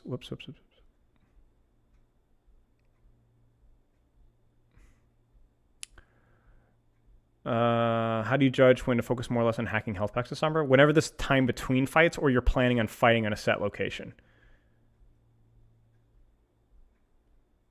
Is Grandmaster even a valid rank? I think so. We don't have the official information on Bill Curve, but people are consistently forgetting the fact that Grandmaster was ridiculously hard to get prior to this most season. It was significantly harder to reach Grandmaster than it was at any point in time in Overwatch 2 or Overwatch 1. People are immediately assuming it's like Season 4, Season 8, where everything went boosted, but I don't know if that's the case or not. You're aiming for Platinum, then you're probably fine. Who are the most toxic and wholesome mains in Overwatch, in your opinion? I don't really have an opinion on that. I think it's an interesting psychological study, but I'd be bringing my own bias to answer that question. I don't really want to do that. I do think that there's certain roles lead themselves into certain biases where tanks can be tunneled, supports can be entitled, but those are more general principles for the role and not so much for the heroes themselves. What do you think the perfect Sombra rework would look like? Higher uptime, lower burst. I think Questron probably agrees. Which hero is the best design in your opinion? Winston. Genji, Tracer, Don't forget Lucio. that hacked health packs can also benefit teammates, True. even if you aren't planning to fight in It an just depends area. where you're playing, an enemy if it's or convenient or not. allies, Then and sure. you're in the area, it can be worth to just throw a hack on that pack. Mm-hmm. Is Venture overpowered right now? Yes. I'll explain the coaching thing in a second. We're not doing those just yet. If the enemy team counter-swaps you in tank, but they don't get punished for it by the rest of your team, should you still assume your heroes swap? You can still stay or you can swap. It's up to you. If they're not getting punished by your team, then you are not adjusting appropriately. Like if they're counter-swapping into your team and your team isn't adjusting appropriately, then you are expecting too much. Like if they counter-swap themselves, you don't even have to try. It'll just happen.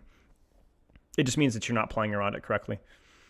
Like if I'm playing Zenyatta versus Bastion, I don't need my Zenyatta taking flanks to kill Bastion. He can just sit like a moron on main and just vomit damage on main and still win, right? Is GM either a harder hit right now compared to earlier? What's true? I don't know.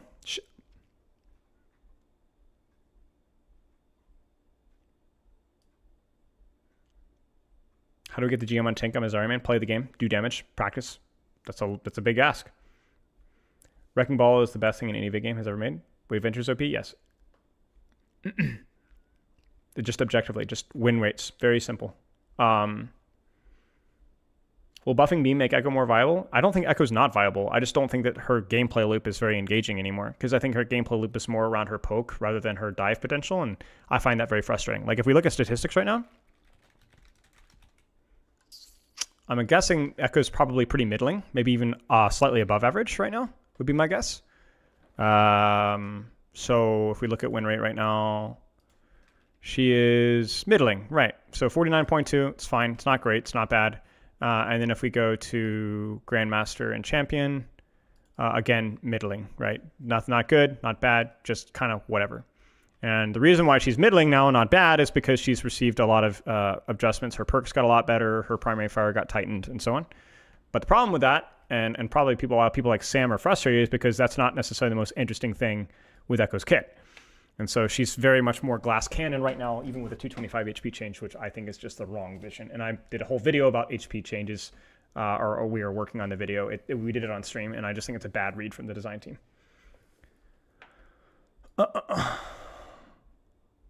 What build do you prefer in Elden Ring? I don't like tank builds as much. And I also, I don't know. I did my most recent play of Elden Ring like a year and a half ago. I just pivoted builds literally every 6 or 7 hours just for fun. And I don't know if I have a favorite. Play Venture, take off angles, shoot people. Use combos if they get close.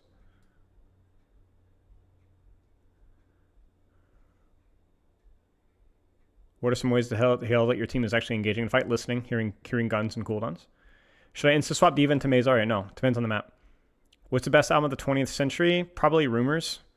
Or something from the Beatles, maybe Abbey Road.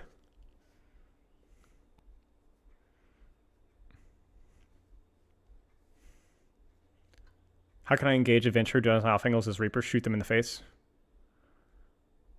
Bait. What music do you like? All genres, mostly. Do you know anything about the 66 patch? I don't. No. I was not involved. No.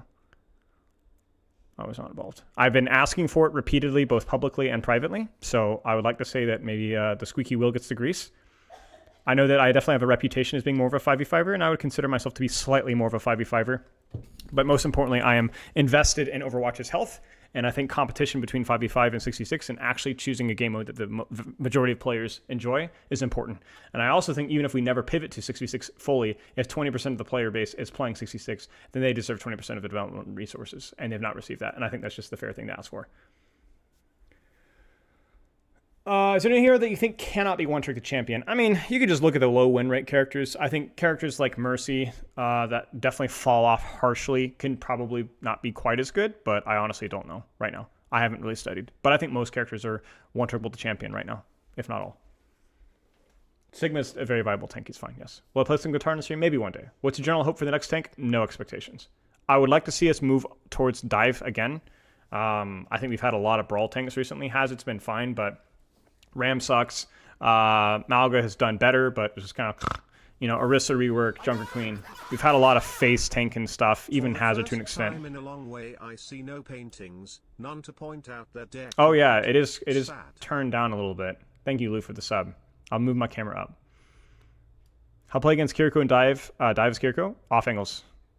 Relying too much on TP makes you escape to already compromised positions. It's actually the opposite. If you hold in your own backline, then there is nowhere to teleport to. The fact that you have to use an off angle means that you're pulling resources to the side and then leaving that position, avoiding the people that you've pulled to the side. It doesn't mean that this teleport's already safe, but it does mean that you've at least created space and created pressure on the side.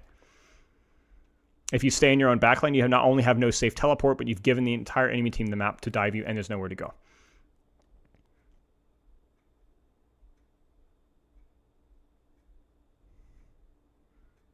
Halva Enjoyer, you just need to find, I don't know, what do you mean doing poorly on DPS, This is why skill-based matchmaking is so important, is because eventually the game will find out what rank that you're not going to do poorly consistently on, and then you're good there. So I think the whole concept of doing poorly on DPS just means that you haven't played enough DPS to find out your true rank, and so you're probably overboosted. And if you're like, well, I am at the right rank, I just always feel like I'm doing poorly, then your mental bias is so heavily influencing your enjoyment of the game that I don't know if there is an easy solution. How do you defend against a Genji Winston as Brigitte? Hit your whip shots, manage your distance, play it slow. Do you think heroics like Orisa help fixing the issues of 66 from Overwatch 1? Yes. What do you like to play on the guitar? A lot of stuff. I noodle, mostly. Just noodle. I like writing just like little riffs and songs and stuff. I don't always play along with stuff, but if I were to pick a genre that I enjoy playing along with, it's probably like classic rock more. No, I don't think 2CP should return. Fundamentally flawed game mode. Same problems as Clash. Overwhelming defensive advantage, because without overwhelming defensive advantage, the game mode breaks. It's a fundamental flaw that cannot be solved.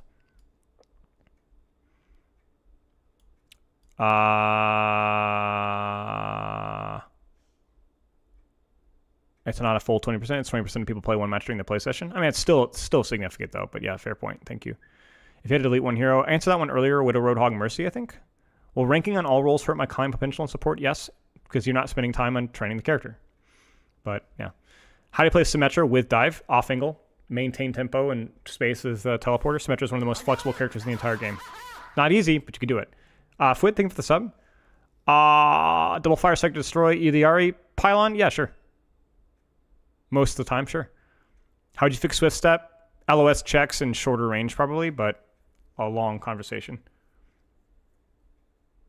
I don't know if this is the same in all ranks, but matchmaking applies never close, either one over the opposite. People's perception of what the reality of matchmaking is extremely swayed because we're very emotional people.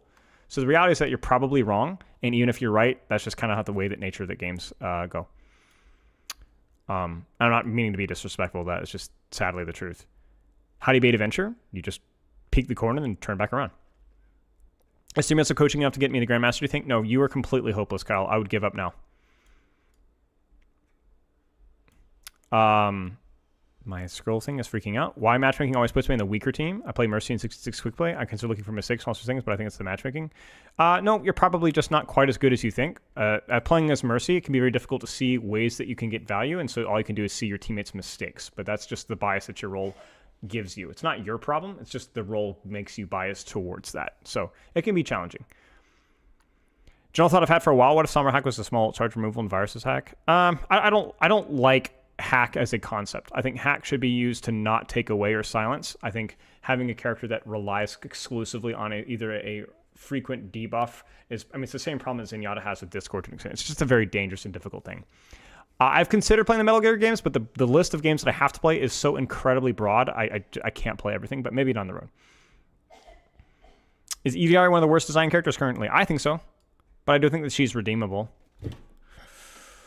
How to play Ball in the Doom? Not different than you play Ball in any other character. What would it take to stop Lucio Kirikou being meta? Having functional other supports that actually have skill ceilings. And Ana Brig, Ana Brig are a little bit more situational. You need Winston to be stronger as well, but sorry, I didn't understand. Okay, I'm not sure what question that's referring to. I'm sorry, I'm already lost. Fair play, fair play. Thank you, Kyle. Hope you're doing well. As a tracer, is it my job to break pylon or my flex? If you can break it, it's your job. If you can, it's not your job. Is it worth using recall for it? Sure. If you can do it, yeah. How do you play Venture or Genji into Hog on Circuit Royale? Circuit Royale is very difficult. Short range off angles, poke tank, try to bait hook. Baiting hook is super, super high value, and Hog is really bad at Circuit Royale. So, Kyle, stick around and listen and practice intention. You'll get there if you do. That's great advice, John. Thank you for that. Kyle definitely needs to hear that. Are you going to recommend to disable match at team chat? Yes. Designed at the start? I felt that she made more sense on release as a sort of kill confirmed support, but now she's just nothing's really changed between that. If anything, EDRA has gotten better because she has more heal range than she used to, which opens up more options. But no, EDRA was fundamentally flawed from design. People were just excited because her ult was really fun and because she was a high skill support. So. You think we'll actually see... Whoops. Where did the question go? Oh my gosh, it's tweaking out. Relax. I think we'll actually see poorly designed characters reworked as a pipe dream. It's definitely mostly a pipe dream, but I think there's probably a decent chance we'll see some improvements. Is enough value nowadays to demand attention as a tracer? Look for the confirmed kills? Depends on the situation. If you have resources being thrown your way consistently, then just distract. My Capitology head? Not really. I don't know much about Capitology's analysis or his qualities as a coach. I've not watched many of his videos. It's not an ego thing. I'm sure he's really good at what he does. I'm just completely ignorant of it. So, nice, Queenie. Good nails. I don't play Kiriko, but I know a lot of people like being able to swift set through walls. You think cutting swift set range at half of teammates not in LS would make a good first change? No. I don't think that any Kiriko change can be done in a vacuum because otherwise you trash the character's win rate in low ranks. There's a lot of factors that you have to consider. Yes, stick with the character, learn the counters. Any sim videos coming soon? No, not planned. There's an entire sim coaching thing that you guys could find though. But yeah, that's on Spilo 2. How old are you and why? Well, you'd have to ask that to my parents. That was their decision. The freaks. I'm 31. What maps would you like to see rework currently? Many. Most of the escort maps. First main Overwatch, Genji. When Zarya pushes my team aggressively, should I focus on her and other teammates as a tank? If she's close to you, focus her. If not, don't worry about her. Okay, so how can I know how I am wrong in my mistakes because I try to do the best thing in each situation? Well, you probably don't know what the best thing to do is each situation, so I'd highly recommend looking up some Mercy coaching online. I have some of my own, yeah. Could watch some high-level Mercy, but I definitely look up some Mercy coaching and get some ideas, concepts. Should Lucio Boop get nerfed? No. You think characters with battles like Reaper May are rewarded more for high-risk unusual ult usage? Yes. Usually later ult usage.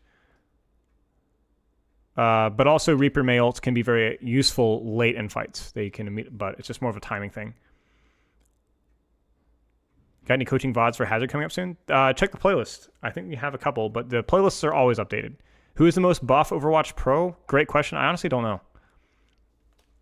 Currently or all time? I don't really know. I mean, I don't really know.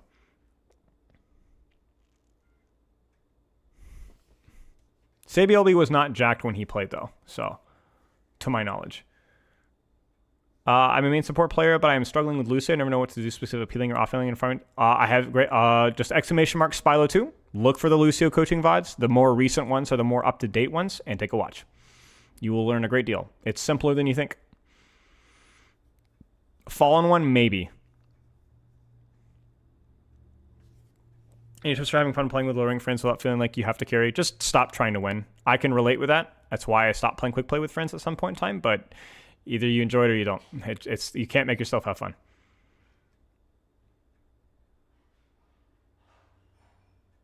Buffest Overwatch coach? Don't think many Overwatch coaches are particularly buff, to be honest with you guys. At least in terms of pro coaches. Right now. Do you think bashing can get boop resistance while in turret would be a bad thing? I don't think it's necessary. On Orisa, what are some signals I should start ignoring other tank and focusing on the other enemy's proximity? Orisa should be focusing squishies whenever the squishies are closer than the tank, most of the time. Should you lean more towards prioritizing fights for space or out-rotating threats? Depends on the situation. If you're in a position to fight the threats and you have the cooldowns for it, you should fight the threats, otherwise rotate. Hello, Pear. How are you? Spilo's buffest? I mean, it's a pretty low bar, but yes, I think I'm probably in better shape than anybody in the pro scene right now. But again, low bar. And it's also something that I spend a lot of time on. It is my number one quote-unquote hobby, aside from, I mean, just general athleticism and fitness training is my number one hobby, period. How to play against Zarya and Doomfist? I permaban Zarya, but Doomfist want to play Mercy for lulz. Feel like you can't tank trade. I mean, you just have to force bubbles and trade, and trade backlines when you can. You have a lot more mobility than her, so you don't always have to trade with her necessarily. Quick flex? No. I post some workout accomplishments, fitness accomplishments on my Instagram now. Like recently, I had a pretty nice set of pull-ups. Watch coaches are mostly bald. I don't know about that. I don't know if I should be thinking about macro mid-game, but simpler, broader, and implement questions. And what's the point of how would I implement more macro concepts into games got bad short term? I'm not sure I fully understand the question. How to trigger Inspire while being in the backline is Brig? You shouldn't be in the backline as Brig. You should be on the sideline. How would I do if I'm the only one on my team going for map control after a team fight? Congratulations. That happens a lot in low ranks, but that means that even if you're by yourself, you're the only one doing it. It's worth doing. The value's still there. Taking map control is not relying off of team follow-up on that off angle. As long as you're timing your pressure at the same time, the value is there.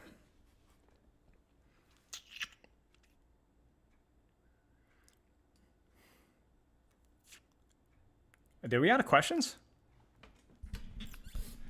I milked y'all dry. Holy crap. That was almost, well, maybe not, but you cattle?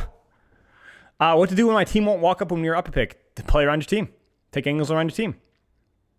I say that and then all of a sudden the skim milk we still got going. What to do when my teammate won't walk up? Oh, we already said that. Better to adapt to the team strategy. It might be inferior. Try doing the right thing. I mean, play around your team's position, always. It just doesn't necessarily mean stack on top of your team. Just take an angle around where your team is fighting. If your team's spawn camps, we spawn camp. Is Dire Triggers dead? Yeah, pretty much. Yeah, mostly. Favorite Overwatch 2 developer? Not Kyle. If Kyle's in chat and YouTube chat still, definitely not Kyle. In terms of the VOD review, staying things, hold tight. We'll do some VOD reviews in a second.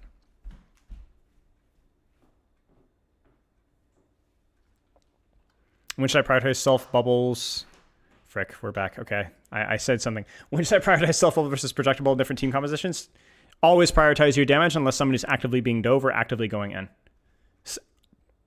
Team bubbles are almost exclusively reactive to what the enemy team or the inner team is doing. Otherwise, just keep shooting. Explain like when bronze. When you are in mid-game and nothing seems to be working and you're not sure what to fix to do, how do you identify and play towards your win condition? You don't. You just keep practicing whatever you're supposed to be practicing. Stop trying to identify the win condition. Stop trying to identify the problem. Stop trying to identify what your team needs. Just focus on the skill that you want to practice on that game. You are not smart enough. Nobody is smart enough to know what would win the game, and stop trying to win the game. Just be a better player.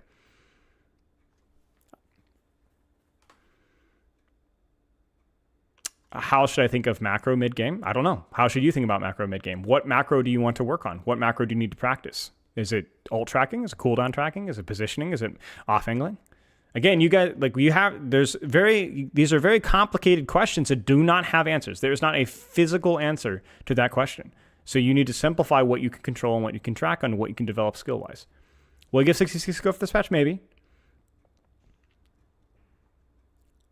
What if people have more questions, but they want you to shush up already? Yeah. Starting to watch my VODs and improving any advice system to help target them. I have a couple of VOD review, self-coaching VOD. I think self-coaching Spilo or self-VOD review Spilo on YouTube. If you Google that or YouTube that, you might be able to find some stuff. I have 2 videos in that. But simple, one thing at a time is good. What is the one thing to focus on if you want to carry support? Off angle. Off angle, off angle, off angle, off angle, off angle. Opinion stadium, it's fine. Win condition is such a bad idea. Are there any healing methods you like to see in future supports kits? No. I think they're running out of unique ways to heal, and I honestly don't really care that much. I think aim-reliant healing is a cool idea if they can do it carefully. It's interesting. Do you think do you see a future where certain perks will become part of a hero's base kit? Yes, I hope so. What do you think about Myoga's cardiac overdrive as flat heal over time? Maybe. Why do I wake up so much easier with Zen and Kiriko than I do in Ana? Simpler. Ana probably has a higher skill floor if you're playing Ana on Zenyatta on good maps mostly. Why do you think is Bap is struggling right now? Because his kit doesn't fundamentally work in Overwatch 2. Favorite cheese? Don't really have one. Do you watch anyone for fitness advice on YouTube? Not really. I've read a lot of books, and fitness has been a part of my life for a long time, so I have a decent amount of knowledge for it, but I get advices here and there from people like Jeff Nippert. I think he has some good science-based videos which can help educate some decisions I make, but again, I take more of his advice. But then there's more stuff like Cal Dietz, Jake Tura, Austin Yakum, more of the sports training stuff.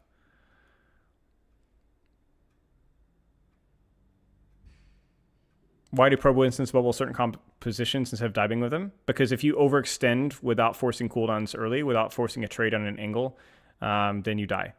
And ranked, you're more likely to have free flanks, free angles to set up on because people in ranked don't know how to take map control. When should I take Ready Step over Foxtrot? I don't know. I think Foxtrot is almost always the play, even after the nerf, because Ready Step just doesn't really make a lot of sense with the gameplay loop for Kiriko most of the time. How do I mark? Oh, gosh. How do I best mark angles and support my core in Lucy and Brigitte? Exclamation mark Spilo 2, or just, I guess you're on YouTube, so that won't work. Just look up Spilo 2 and look at my recent Lucio coaching VODs or Brigitte that will answer the question for you. Simply play an angle, fight what's there. If they go on the opposite side of the map, it's not your problem. What's the best way to use regenerative burst for tempo rather than panic? Try to anticipate pressure before it happens. What's the number one thing you want to focus on to carry as tank then? Space control, resource management? No, off angles. It's always angles. It's always missing. I mean, yes, those things are important as well, but yes. Do you think Blizzard will ever stop hating Life Fever? Don't know. How do I climb out of low plat? Practice your cover usage. We just actually had Junkrat Hero Misery last Saturday. You can go back and watch that in my previous YouTube stream if you want to get some ideas. What's your favorite thing to do at the gym? My favorite lift? I don't work out at the gym. I have a home gym in my garage, which I've built up over time. There's not a lot of things there, but bench press is fun. I like weighted pull-ups a lot, muscle-ups, plyometrics. Most of the stuff that I like doing for training is not in the gym, though. Would I take TRT? Probably not. I don't know about Dom Mazzetti, no. Bastion is somebody that has to play really on close to corners on like short to medium range, or medium to longer range sidelines generally. Autopiloting, short breaks, not playing for long, good sleep. Why is getting the GM5 from Master 5 easier than going from Diamond 5 to Master 5? Could be the rank distribution recently changed. It could also be that you just built more momentum and more confidence. How much beef can I have with my coffee? None.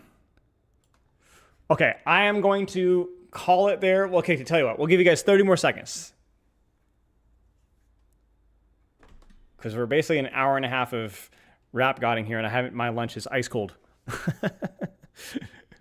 What balance changes do you think they should make? We already answered that one, but TLDR, shorter tank cooldown cycles. When should you mark the enemy tracer as you're pressing them? It just depends on if she's there or not. Otherwise, don't worry about it. If she's on your angle, fight her. If she's not, don't worry about it. Bro ignores your haze question. I did not see your haze question. Do you have any advice if you're playing with a friend who is struggling in a rank? Should I switch to him up for focus on your own gameplay?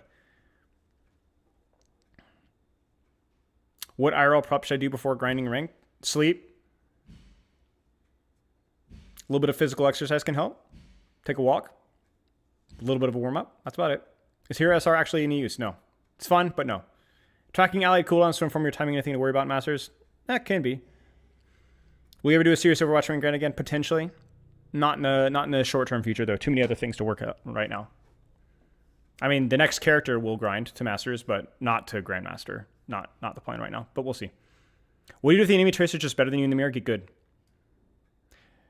If you die doing something worth doing. Should I stack my core for a wrap on an angle? Stack my core for a wrap on angle with my flex DPS if my core is getting walked in by a brawl comp? Just mark the angle or deepen the angle and kill backline, I guess. I'm not sure I fully understand. Do you think that Visker should be able to destroy Haze's sleep dart if your aura's on her when she shoots you? I didn't know that Haze's sleep dart had HP. But if so, yeah, I mean, absolutely. That introduces some counterplay in the matchup, but I don't know how that matchup generally goes. I also think that it depends on how Haze's sleep functions, or stealth functions, because if Haze's stealth is like really, really high uptime, then absolutely. But if Haze's stealth is on a pretty significant, like if there's definitely downtime for the cycles, then I think Victor's with his mobility should be able to outplay the stealth. Like, you know when Haze is lethal, and if you're not paying attention, that's your fault.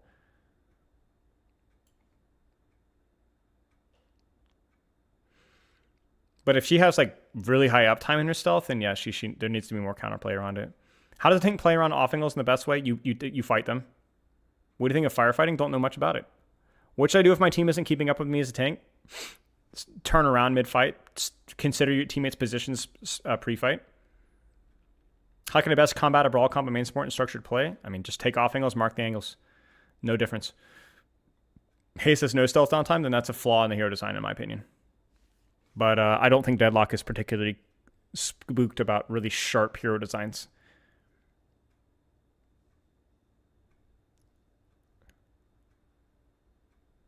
So if she doesn't have stealth downtime, then that's a flaw in her hero design. Because it basically, you have a gameplay loop. Basically, the problem with 100% stealth in games is it actively discourages engaging until you're in optimal circumstances. So basically, you have a character that is only engaging when the engagement is optimal for her, which means that it's impossible to balance because you either have the character that is waiting for an opportunity that she will never create herself, or you have a character that is unbeatable because every engagement that she takes is also 100% guaranteed. It's just that's why permanent stealth is fundamentally flawed. You have to be able to choose your engagements, but you have to have some downtime from the stealth to create the opportunities to leverage the stealth. So you'll either have a Haze that's literally winning every duel, or a Haze that's unable to contribute because she's never able to create an opportunity for her to engage from. A lot of the stealth classes that I've come across in like MMOs are like kind of revolving around like scouting and stuff, but in a MOBA it just doesn't make any sense. The ability to completely and always choose a perfect engagement is an unsolvable problem, and it's just not good. You are so hot. Thank you, Fabio. Do you think kinetic grass should reduce the damage of beam attacks? No. I don't think beam attacks do enough damage, and they're too situational. I think my one problem is Zarya versus Sigma, but that's more to do with Zarya and less to do with kinetic grass specifically.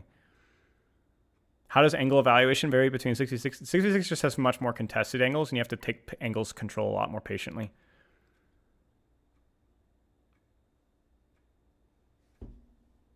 You have generally correctly evaluated Hayes struggles in pro play. I mean, yeah, I played a stealth class in MMOs, and the big problem with the warg class in MMOs is the fact that people like me would go into every engagement at a disadvantage because warg was just not a very good class. But the reason why warg was never a really good class is because it was literally the most cancer class to have meta, because literally everyone would just avoid fights and then just all swarm gank and then run away. And it was even worse in Lord of the Rings Online because you also had a sprint cooldown as well. So not only did you have a stealth cooldown, you also had a sprint cooldown. So you could literally disengage any duel that you didn't want to, which meant that you were always had to be, from a balance perspective, operating at a disadvantage. And so they've actually... It's hilarious because my feedback from literally 5-6 years ago is actually being implemented nowadays. Like they're actually moving away from permanent stealth, but it's like, 7 years, 6 years, whatever, too late. I don't even play the game anymore. But yeah, turns out permanent stealth is just not it's not a solvable problem. And by the way, that should sound familiar because anybody that wants to not gaslight you, that's way too harsh, but that wants to try to pretend that or thinks that permanent stealth with Sombra was ever balanced, it has the exact same problem. You cannot have a permanent stealth character. You have to have a character that's actively engaging in the battlefield to create resource advantages. Otherwise, they look at it from the perspective of, I'm not dying, I'm not feeding, I'm getting picks, right? But they're failing to see the lack of engagement, the lack of opportunities, and the lack of pressure they're putting out that is putting their team at a disadvantage. So permanent stealth is a huge problem. I don't think stealth is in itself is a bad thing if it's a cyclical thing. I actually think the way it works now is like fairly okay because it's a little bit easier to track her and you're kind of forced to engage more. But is it worth baiting heal pad and soldier before going in on Tracer? I mean, by baiting, what do you mean? Engaging to force heal pad? Sure.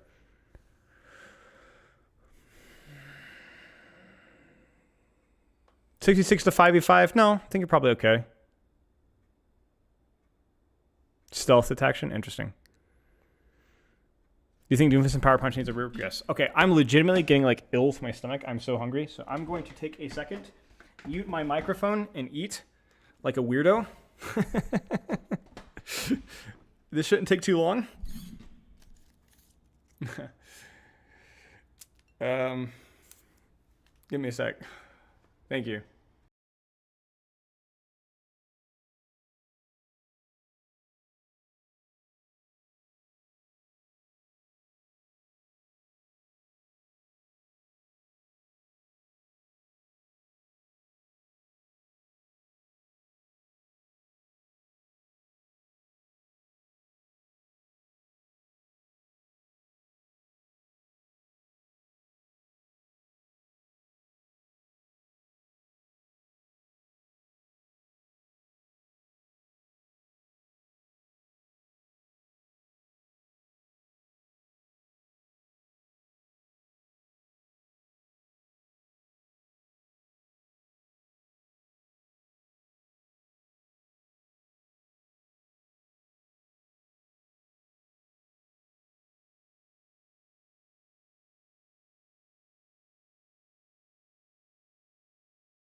memes freaking kill me, dude.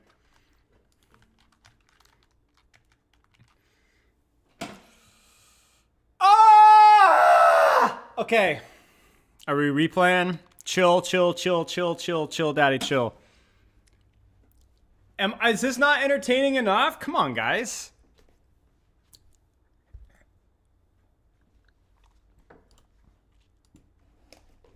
Frick you guys. Okay, so just to do this fair, because otherwise stuff is going to get buried, I know. Let's establish some rules. Let's open up a Discord channel. Replay review. Before you post, listen carefully. Replay code. Timestamp. You get one fight. And then a sentence or two clarifying what you would like to be looked at. I will analyze your game. Also your name. Your name, obviously, who I'm looking at. Obviously, I will look at and I will judge your gameplay.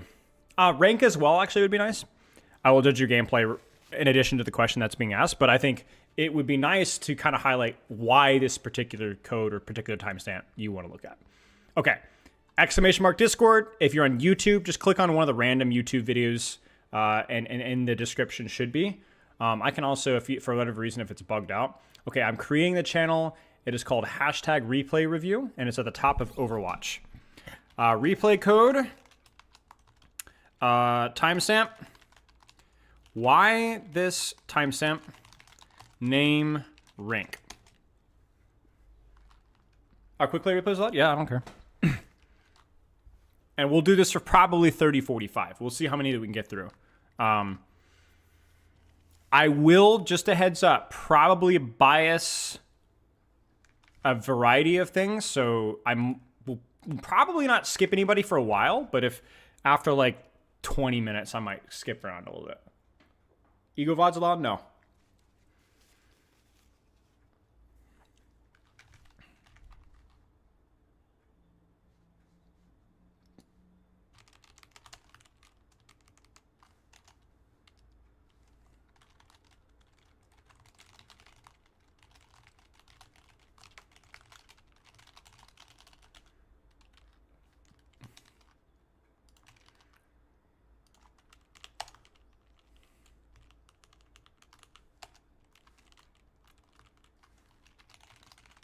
I might add my Discord in the description of the YouTube stream. Give me a second, really fast. Whoa, whoa, whoa.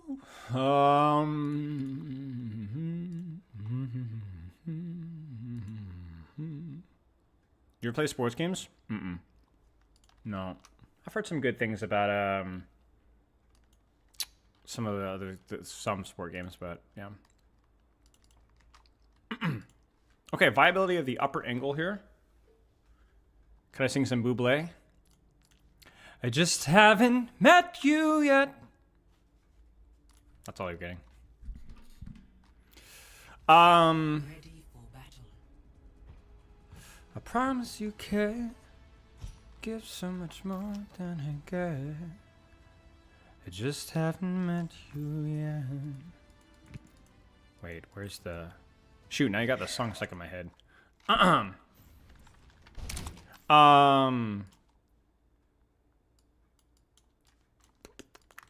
This is plat. Viability at the top angle is the question. My answer is going to be very viable because I think this, especially with triple jump, is really good. It's a little far, but I don't think it's a problem.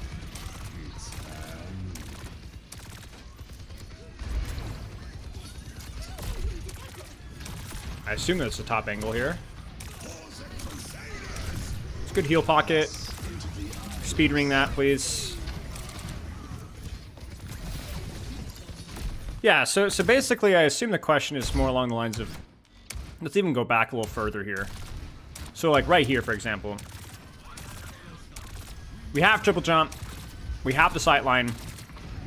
Should I rotate to top here for better heal, less healing fall off, better sightlines for torpedoes? Yeah, absolutely. Yeah, absolutely. You just need to be a bit faster with your speed rings and so on. like right here, just needs to be speedering on Ryan, crucially, because he's the one that's actively engaged, but I don't know if that would have saved him. And then here, triple jump up top here may have allowed you to hold this angle for a little bit longer. But yeah, it's pretty viable. This is also a difficult situation because there's a lot of ults to blow and you guys just don't have any ults, but yes, this is a viable angle. Yeah, your Ryan player is a bit of a blockhead, but obviously that's just, you know, it goes. Only lost fight in this entire game. Try to judge when to go for aggressive plays versus when to peel for my team. Kiriko, Diamond 3. Okay. Sorry for the black screen. I'm on full screen here, so there's going to be, when I alt-tab, it's going to be a little bit of annoyance here. Yeah, that high ground is really quite good. I mean, you have to be careful of, like, widows and stuff there, but triple jump is like, really freaking good there. Why are we healing when we have somebody that's right next to us that's actively shooting at us? This is a really big problem here. So the first problem is that you took an angle that's going to force your teleporter immediately. Spawn, okay, fine. We're getting some scouting from spawn. That's all right. Not a terrible problem. But you need to go ahead and start bailing now. Like, I would already been wall climbing out. And then that way, you're not getting your teleport forced by nothing. Because you need your teleport now. So this, you're not even looking at the person that's threatening you. And then your Suzu and teleport have been burned before the fight has even started. So this is on you. This is where the difference between, you know, scouting spawn and then getting the heck out versus scouting spawn and then continuing to act as if you're in a safe position. Kiriko should be holding an off angle where to force the teleport takes an active engage. The problem with this position here is that it costs the enemy team nothing to clear you because your team can't do anything about it. The only person that's helping you now is your soldier. Your team isn't even fighting. So if you had been here with soldiers shooting, and then Winston jumps you, well, that's an actual commit, and there's actual pressure and damage as a result here. So this scouting angle was just way overextended, and then you didn't even look at the person diving you. So to be fair, this wasn't a horrible cooldown trade. Like, you got bubble, you got some stickies, it's all right, but ultimately this isn't as earned as it needed to be. And then crucially, this is where you really, I know you're healing your Ana, but you can't keep turning your back to people that are actively shooting you. You gotta be really careful. Because the Ana's gonna die anyway, now the Echo has all the space in the world. We can help that. Just probably should have Suzu'd that. You probably should Suzu this. Oh my days. So just more attention to who's fighting you on the angles, and then don't get yourself in an angle where you're gonna get cleared instantly before the enemy team even starts. That's just bad timing. It's fine. Retake space, let him die. Just hold this angle here and just shoot. Mechanics, mechanics, mechanics, good shot. You could just hold the space here. This is still very doable. We're holding space here, so this should be very doable. You just need to kill the freaking Lucio. It's fine. Hold the space, hold the space. Okay, we need to retake our angle by rotating away from our soldier, otherwise we're gonna get stuck. Is this it? Because you didn't really lose this fight. I don't like that teleport. Yeah, we didn't really lose this fight, so we're still doing enough damage and holding enough space for it to matter, so yeah. Yeah, just... Okay, I'm sorry, guys. Like, my problem is being able to communicate information through a Twitch title is often not times enough. So if you guys are, if any of folks in chat want to take the responsibility of helping new first-timers explain that process, just say, jump in the Discord, replay review. I don't, that would be really helpful. I apologize if it's not super clear, but it's basically impossible to communicate this stuff when we're trying to juggle this too many things. Yeah, of course. Yeah, I mean, Remy was fine. Like, it really wasn't a bad fight. Just your initial getting your teleport and Suzu forced by basically nothing was, like, that was horrendous, but then beyond that, it was pretty fine. Is this you? Must be you. 11:03, Ego VOD, only 15 seconds required. Okay, yeah, it's you. I think we're near the end here. Alright, what do we got? Ego VOD. I said new Ego VOD, so surely there's something to learn here.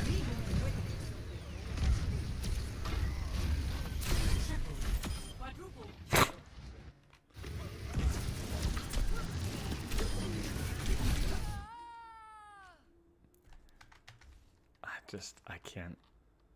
I don't know. Incredible. I just don't know, man. Legit don't know. Okay, Galactic Drag Plat 5. I want to know if I'm playing this position, so I felt like I was doing everything in my team that game, and we were not able to push it in. Okay. 5 minutes, Galactic Drag.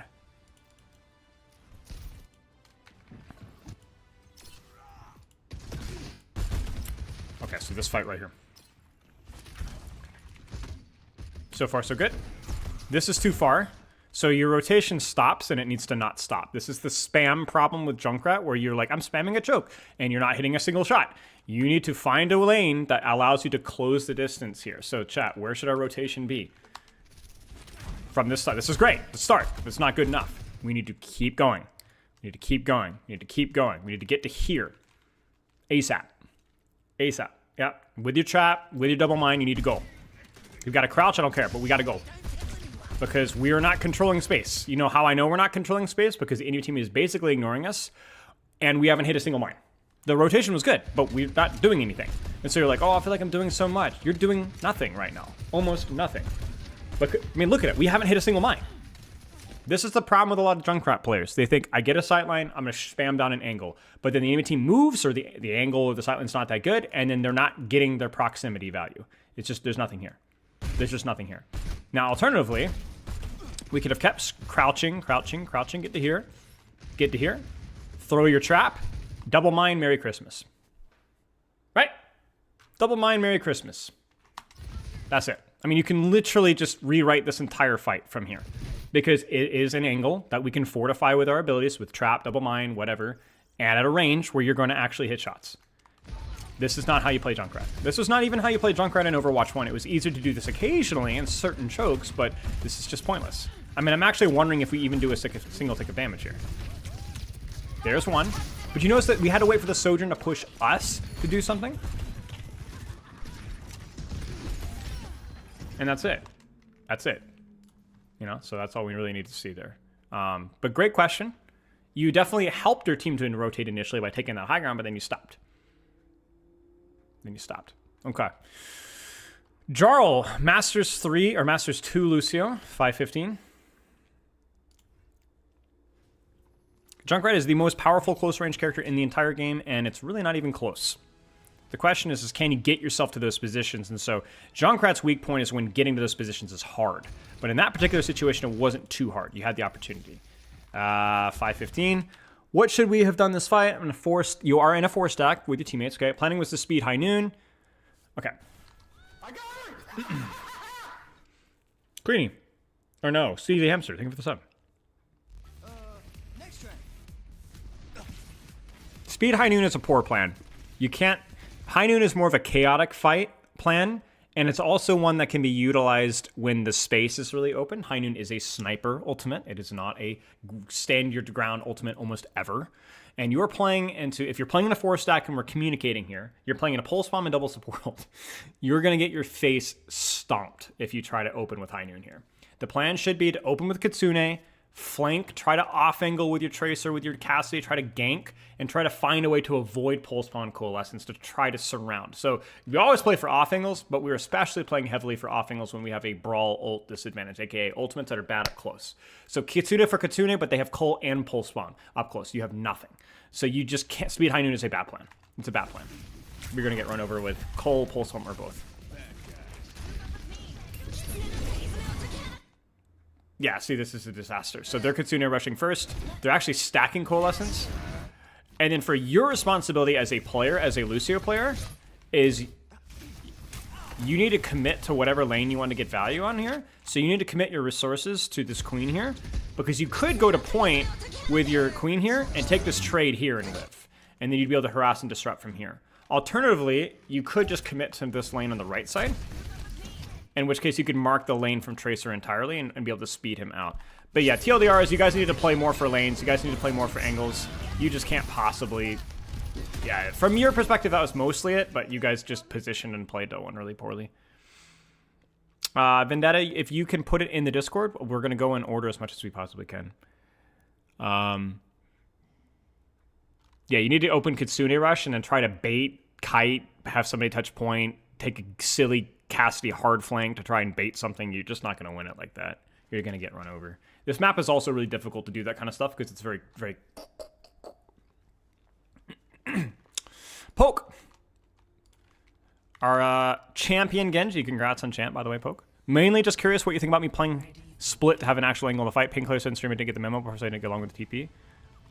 440. Is Painkiller EU? I feel like I know Painkiller, but I can't remember. Or no, he's not. No, he's not. You know you. 1. Round 2. Capture the objective. What's up? Let's find out. I would say take the teleport because I just don't like this angle. This is just too much. This space for Genji feels like really bad. And especially if you know that they're on dive. Like there's no Widow that you can hunt on here. There's no Ashe that you can hunt down around here. The only angle that you can really take is like lurking around here. Whereas if you go to point, at least you can kind of lurk on these like areas here. So I really honestly think Nightmare, okay, I do think taking the teleport to point and angling from point because you're able to contest space pretty effectively on these side angles here. Whereas right here, I just don't know that you're going to be able to do a whole lot. Like, I'm actually surprised that Deadly Pants is even giving you the time of day. I guess he might as well, but like it actually kind of ends up working out okay, because like, but even then, you have to disengage so far. You see what I'm saying? Like, you just can't do anything. You have to respect the Winston so much. I mean, it's kind of working. I mean, you're playing it relatively well. So it's working.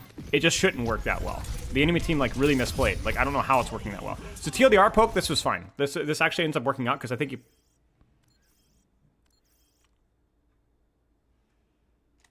It ends up working out okay. The way that I think you played it really well, to give you credit, but it shouldn't. It's like an amazing execution of a really bad rotation from you. You should have just taken the space here. It's better. This is too far. Yeah.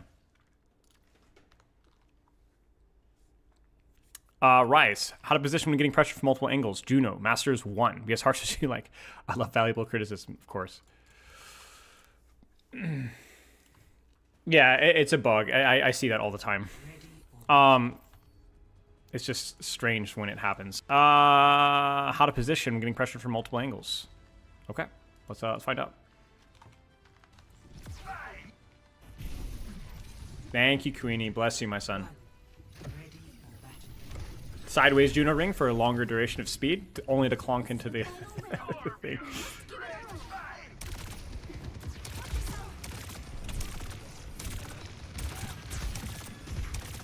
Alright, so you've already screwed up.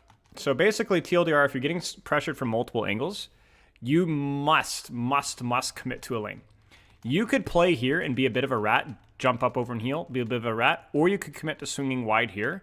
This is a very awkward section of the map, I will be honest with you. Like, this isn't all your fault. It's very easy to get surrounded here because there isn't really good lateral cover here on either side.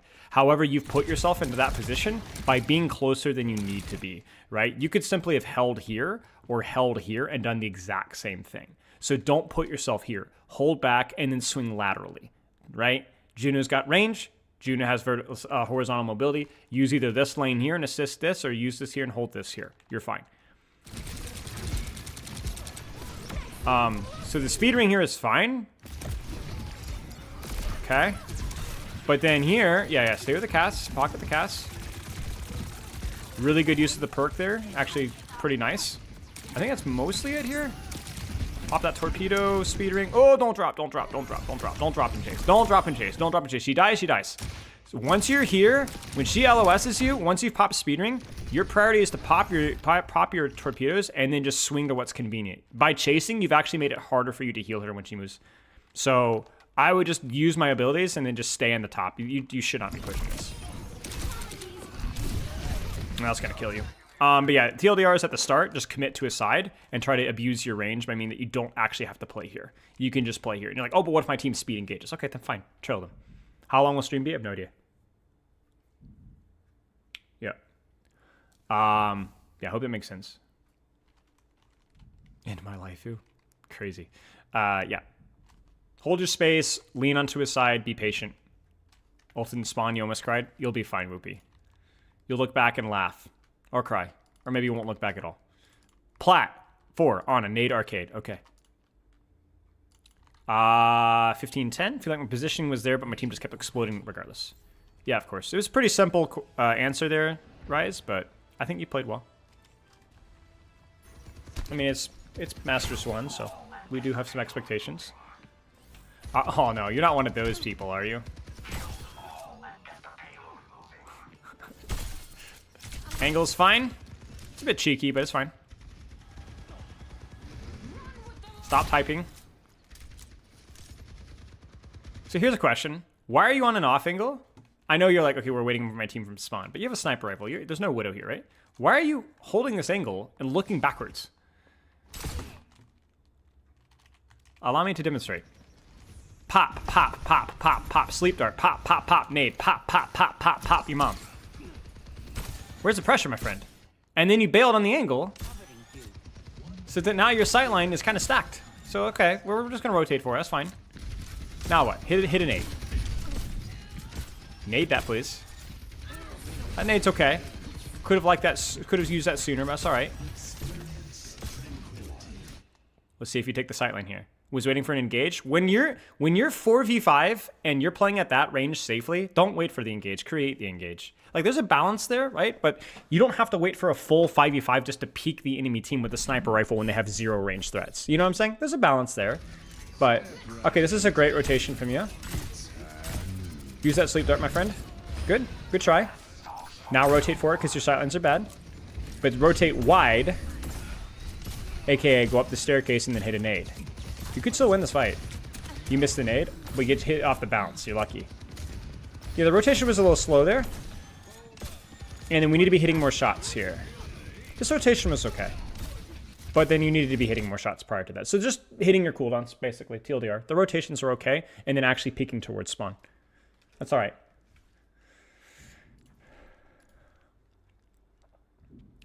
Jar of Jam. Diamond Master Scrimmage. I was too late. Was there something I could have done better? Should have taken a different angle at 6:22. Playing quick play with a crush. Right, let's take a look here. Was I too late? I mean, this is a really long flank here. Yeah, this is way too long of a flank. Way too long. So you have full information here too, right? You have full time. Okay, so you disengage. You could just be lurking here, man. Like, they can't chase you. You're Tracer. You could be taking the jump pad right now, going from here, cutting right to here, go right to here. Yeah, this, I don't know why. It's like we're trying to spawn camp somebody. I don't know why we're going this wide. I don't know why we're going this wide.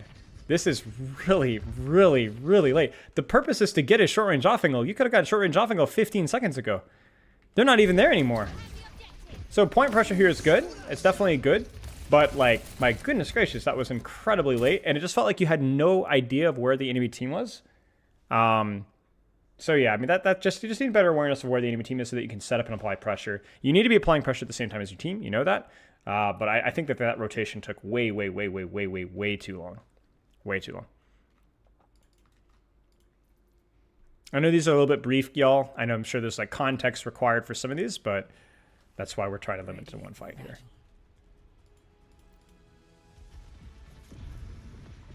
Yeah, I don't really even see the benefit of going that far, because like you're not going to be able to connect on like a squishy going that far. I mean, given the composition that we're playing. Diamond 3, I'm very lost on where should go, what angles to hold in situations like this. Okay. Let's see. I do review 66 replays. Yep. I've spent more time coaching 6v6 than I have 5v5. Okay, let's give a little context here, because I feel like okay, maybe we don't need context. Do we win this?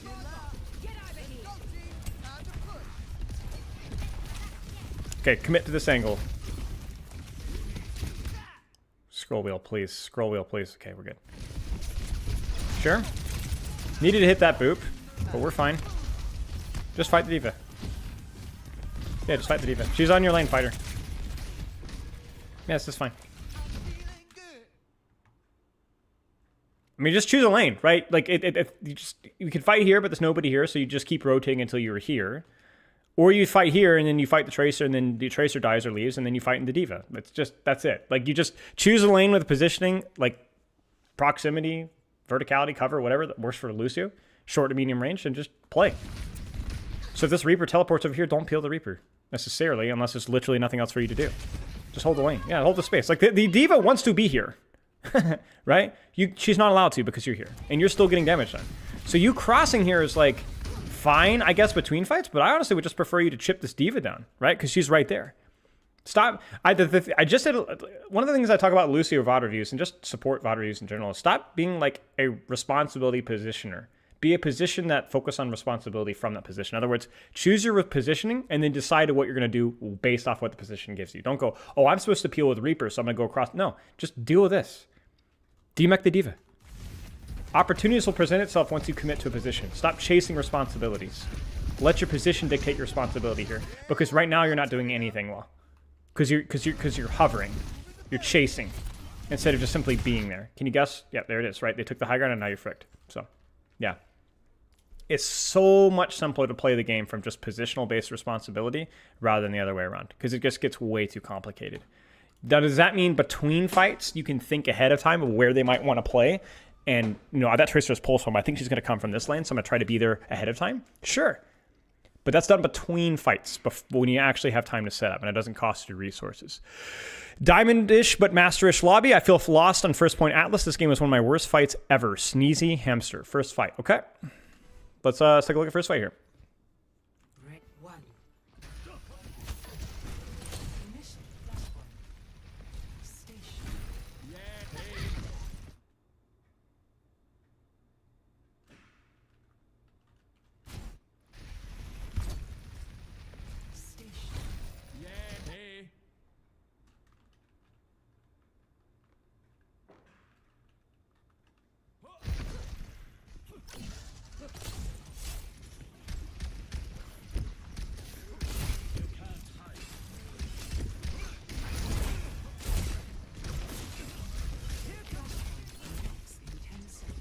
Hesitation's defeat. Stop waiting. Go. You have earned the right to clear this Doomfist because you are devoting more resources into the Doomfist. Continue. Do not sit back here and be like, I should really call her. You know what I'm saying? No. If you are here, then it's your job to deal with the Winston. What would happen instead would be that you'd fight a pocketed Winston and just try to live. Right? Right now, you are the pocketed person, so you need to keep going. You need to keep going. Don't sit here and sit in your hands. You got resources, we go. Go, go. What? This is not your problem. He's across the map. He's right there. Keep going. Go. Or if you do second guess yourself, commit to the second guessing. Slash across, shoot, bubble, fight, whatever. 66, it's the same thing as 5v5. You just have more resources to fight in more positions. That's it. So commit. So this hesitation is hurting you because you're not doing anything right now. We're not leveraging this. We're not breaking bubble. We're not doing anything. We're just standing still. Go. Close the gap. As Hazard. Close the gap. This is fine. This is fine. Now, here the problem is that we're standing in the open. So if you want this to work, if we're going to shoot Doomfist, or Genji rather, we need to do a better job using wall, using block, whatever, holding corners, holding cover, not engaging. So your problem here is you close the gap here, but you stand in the open to this. So what you need to do is you need to hold the corner, throw your wall as your shield behind the Genji Tracer, and just block and hold this angle. And hope that your team gets trades elsewhere, which is what you kind of do, but you did it too late. And the difference between 6v6 and 5v5 is that with 5v5, if you make mistakes as a tank, your team suffers because they're forced to dump resources into you if they want to keep you alive, and or you have to AFK for a long period of time. And 6v6, you die. You just die. And that's kind of where we're at right now. So that being said, since we've been here, with the exception of the cover usage, it's been okay. The problem is that we didn't really decisively commit to what we wanted to do. And then we did decisively commit. We took too long to use wall to block off a resource, and we basically stood in the open. You cannot get poked out as Hazard in 6v6. It can't happen in 5v5. It can't happen in 6v6. You need to find better cover usage, and you need to be more decisive with the angle that you're pressing.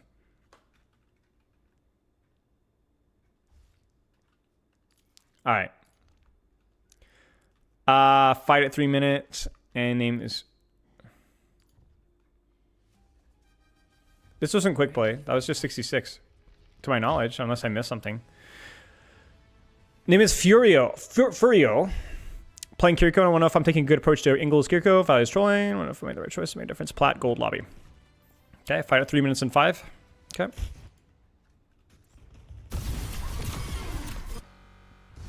And yes, I said fine. Quick play was fine. Ah, I see. Yeah, quick play's fine. Okay, so you have the same problem that the previous Kiriko has, where this angle in a vacuum is fine. The problem is that it's an angle that's going to get your cooldowns forced before the fight even starts. The Kiriko needs to be taking angles with where the fight's going to be happening, which is like kind of here-ish. You should be playing like here, or here, or here, or if you're going to hide in their spawn, sit quietly and wait, right? So the point of Kiriko is that you're off angle at the same time as your team is fighting somebody else. Yes, Elite Nua, exactly. It does apply to DPS. So this is the same problem where you're probably going to get your Suzu or Teleport Force. I mean, even your Sigma's having to burn shield before the fight starts. And so it works out because Cassie is able to push up and find value. But like that is a really risky proposition. Now, if you are Kiriko here and you saw your Sigma and Cassie walking way forward, I want you to walk with them. But you shouldn't be the one pulling your team out of position. You should be following the out of position teammate if you have to. Yeah, we'll look at 5 minutes in a second. But you see, your Suzu got forced for just free. Like, the Avenger is just able to walk on you because you're not in a good position to fight. Now, this angle's fine. But it's just our angles are too deep in relation. You want to be fighting on your angle at the same time as your team. So we want to go wide, not forward. You understand? Wide as in they have to look really inconveniently to look for you, but you don't want to be getting your cooldowns forced. You don't want to be 1v fighting. If you are 1v fighting, you want your team shooting somebody else. Like right now, a lot of resources are being put on you, but that means that the Orisa is not getting help. And that's a fine resource trade for us. Right now, this is an earned duel. This is good. But the problem is that our Suzu, whatever, got forced early, so we're able to do enough damage and so on. Okay. Okay. Team is fighting, so we need to go. You can teleport, yep. Now open wide. Open wide, open wide. You could go right. I don't like that. It's too close. No point. I would open left. Wide, wide, wide. Yeah. See? We're fighting. We're fighting. This crap happened in here. This crap happened in here. Nobody got time to sit here and think about a Kiriko. And if they do, they're going to pay for it. That's good. Good job. Sure.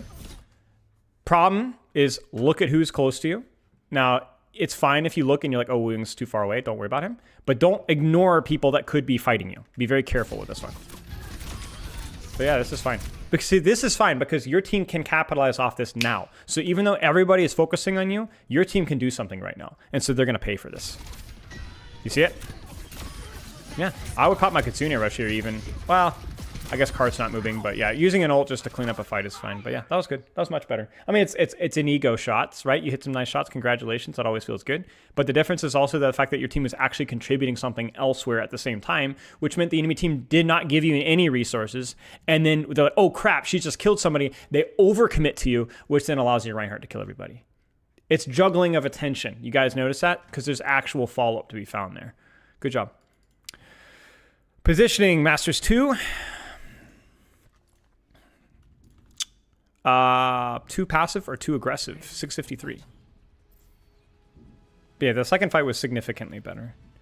Not just from a mechanical standpoint, that's obvious, but also because you were actually in a position to where your teammate could do something about it.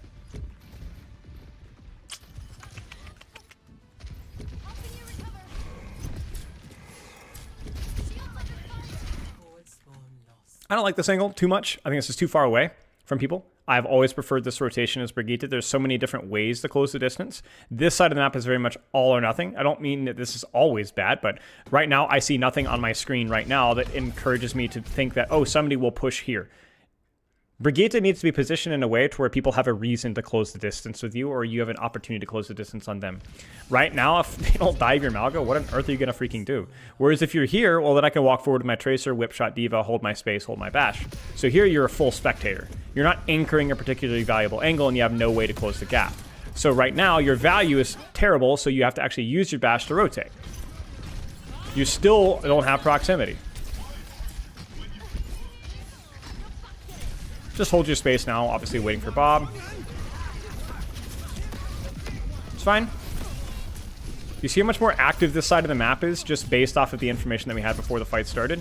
The problem is that we didn't do enough early in the fight to control this lane, so now you're in a position to where, like, this is a common problem with supports like Brigitte, where if you make a bad decision early, you don't really have the mechanical pop-off potential to immediately revert that change. Brigitte is all about making good, small decisions frequently. Little whip shots there, little corner discipline there, little inspired there, little preservation of shield HP there. You don't have a big anti-nade or a big mechanical shot. So there's nothing really wrong that you've done in the last 10-15 seconds, but you did nothing for your team for the first 10-15 seconds. seconds. So then you're not really in a position to control the space. Again, let me kind of revitalize your understanding here by giving you the opportunity to see this. If you're here, we walk forward my tracer, pack my tracer, swing whip, hold shield, swing whip, hold shield, swing whip, hold shield. But she bash out when she boosters on me, whip shot, pocket. She's gonna be demacked immediately. And not only is she gonna be able to be demacked, but it also means that we're gonna be able to immediately push right back into Bob. So you don't need to you're not getting gate kept by Bob anymore. Bob is back here, nobody cares about Bob. You're gonna walk forward with your Malga, hold this lane here, deny the diva, allow your tracer to deepen instead of her falling back because she has full pocket,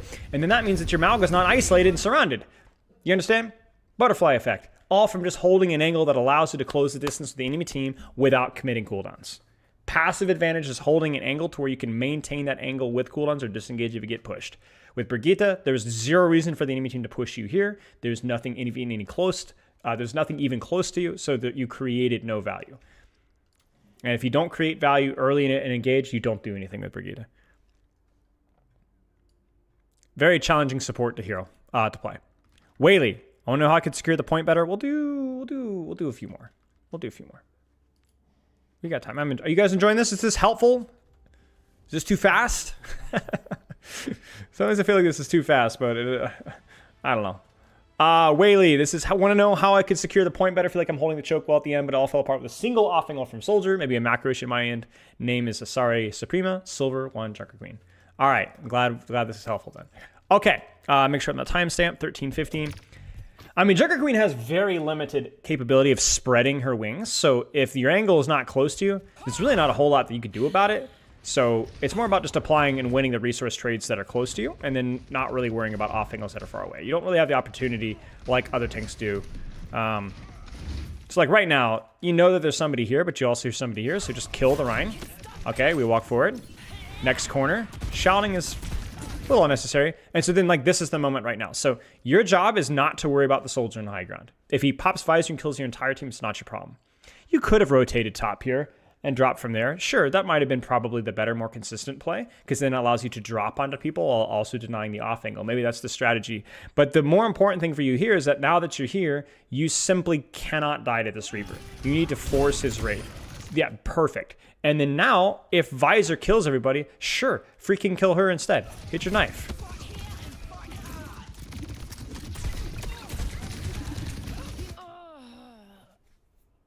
Should have rotated top, but honestly, not really your problem. Not really your problem. You took a clean resource trade, you killed Rhine, you walked in, you killed the Reaper. We pressured the Juno, which we could have knifed her probably, but no, not your problem. Not your problem. Really not your problem. It's okay. And that's just how it goes sometimes. Think about the things that are within your control, right? And not that one. There are certain fights in Overwatch with ultimates that are just fundamentally unfair. And so you just have to make them work. 10, Zebnington, Diamond 1. Where did nade go? I don't know if this is like a question like there was a bug or if it's a legitimate question of like, what should I nade here? Now we push. Do not falter. Angle here is kind of crappy, to be honest with you. This is a situation where your angle is really bad. You don't have any of a sightline right now. All of your teammates are on our screen right now, like in this little corridor. And unless you need to maintain range, then you don't really need to be here. You should be dropping and rotating up the stairs and holding this corner looking for nade sleep value here. And if you're very smart with it, you can actually allow your team to break the choke. Obviously, if you're playing versus like a hard dive comp, you want to play more your range, that's fine, but you're going to have a really hard time getting a sightline for cooldowns because your vision is really bad. I think you realize it. Yeah, I mean, this is terrible, right? The nade mechanics are, bad, but it's honestly not even necessarily your fault. It's really hard to fit a nade in there. So for me, how long did we have here to think about this? Oh, we had a long time to think about this, my friend. With where this fight is happening, you need an off angle. Way too many people play Ana like a sniper in situations when you have both cooldowns versus characters that also have sniper weapons. You can get your hands dirty here, sleep the hog, nade the hog, shoot bait, hide here, rotate to here, and you'll be okay. I wouldn't always play that, but when your sniper gun doesn't provide value, you must find a different off angle here. Now we push. Do not falter. Now, in theory, you could absolutely nade here, so nade the splash location. That would have been much better. So, I mean, this is just a really poorly executed nade no matter what way you cut it. But at the same time, it's not easier. Good shot. Good sleep dart. And see, as they push up, now this angle actually works because the enemy team has pushed their advantage, and so they're actually walking into your sightline. But you might have to preventatively take angles here. Fricker! Pick a target. Come on. Unlucky. That's alright. That's alright. That was better towards the end. That's better towards the end. Ben! Champion 4. No idea how to follow Symmetra macro. Felt lost with Yubi. Okay.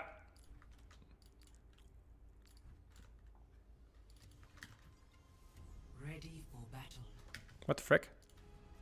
This code doesn't seem like it's working. Sorry, Ben.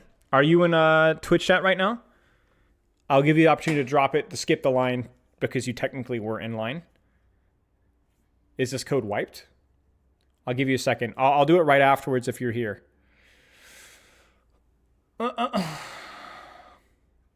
Okay. That is the code, my friend. It's not working.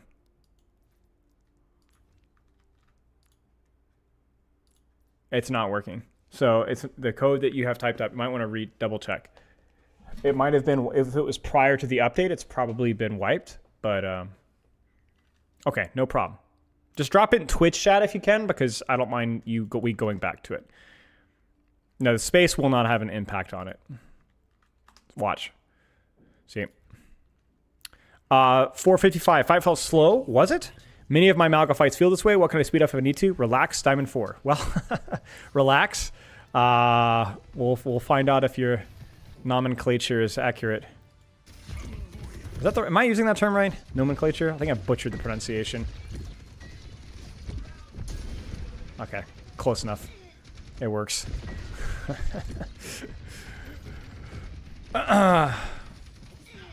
So we're late. Okay, well, we're down a bunch here. We really shouldn't be taking this engagement here. We should be maintaining our range. Yeah. And just kind of baiting here. Maybe see if the enemy team will overextend, but you can't really do much from here. Nomenclature? Yeah, okay. I was more referring to if I'm using the term correct, and it is close enough. Okay, this is good. This is good. So you didn't fully lose all your teammates. You baited. You allowed your teammates to walk forward. We're holding an off angle. We're getting close. We're finding that sweet range with Malga, which is a little bit of distance on tanks, but proximity on squishies. It's a good step. Now, what I would do from here is I would continue my rotation. So this is now too far away, so we need to find a way to close the gap. So you're going to go here, you're going to poke, shoot, poke, shoot, poke, shoot, and then you're going to decide on what your next rotation is. So you can either cut across to here, or you can rotate to here, right? But when you're staring at a shield at a distance on it in the middle of the open, this is where we failed, right? So like you're taking way too much damage and you're standing in the middle of the open. You need to deepen your angle, play more like a dive tank, harass, disrupt, force the Kiriko to use cooldowns, and then rotate either deeper to the flank or just be patient and take the resource trade here. Yeah, nomenclature, yeah. But this is the Malga. The start there was the Malga that you wish you had. This here is the Malga that we wish we didn't have. You've been nothing but a waste of oxygen here. You've just absorbed tons of damage, and then ironically, as the rain starts to dump, ironically, as the enemy team has pushed forward, your positioning has gotten better because you ran away from a bad resource trade onto an off angle, and then the Orisa thinks, oh, we're up a bunch, we can push. No, Orisa, you got to clear that Malga out, and so this is perfect. You see how bad this is going for them? The only problem is you just didn't realize that Malga was also shooting.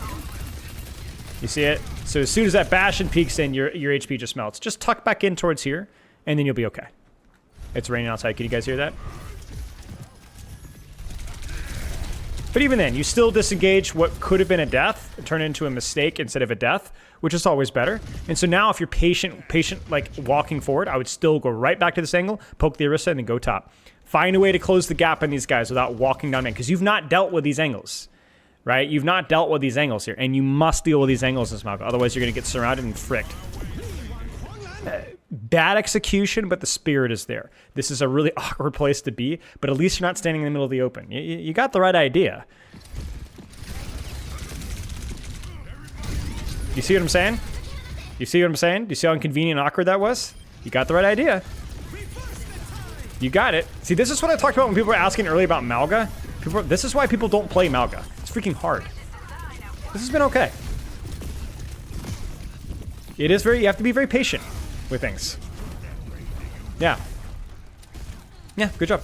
Could have been much better though, but yeah, you saw what I'm talking about, right? You see what I'm talking about? You walk to an angle, bait them in, catch with cardiac, disengage if you need to, find a way to close the gap on squishies without committing too many cooldowns, bait the tank to overextend and chase you, all that kind of sauce, you know? You got it. Yeah, it was a little better towards the end there. Thank you. Okay, let's see if this works here.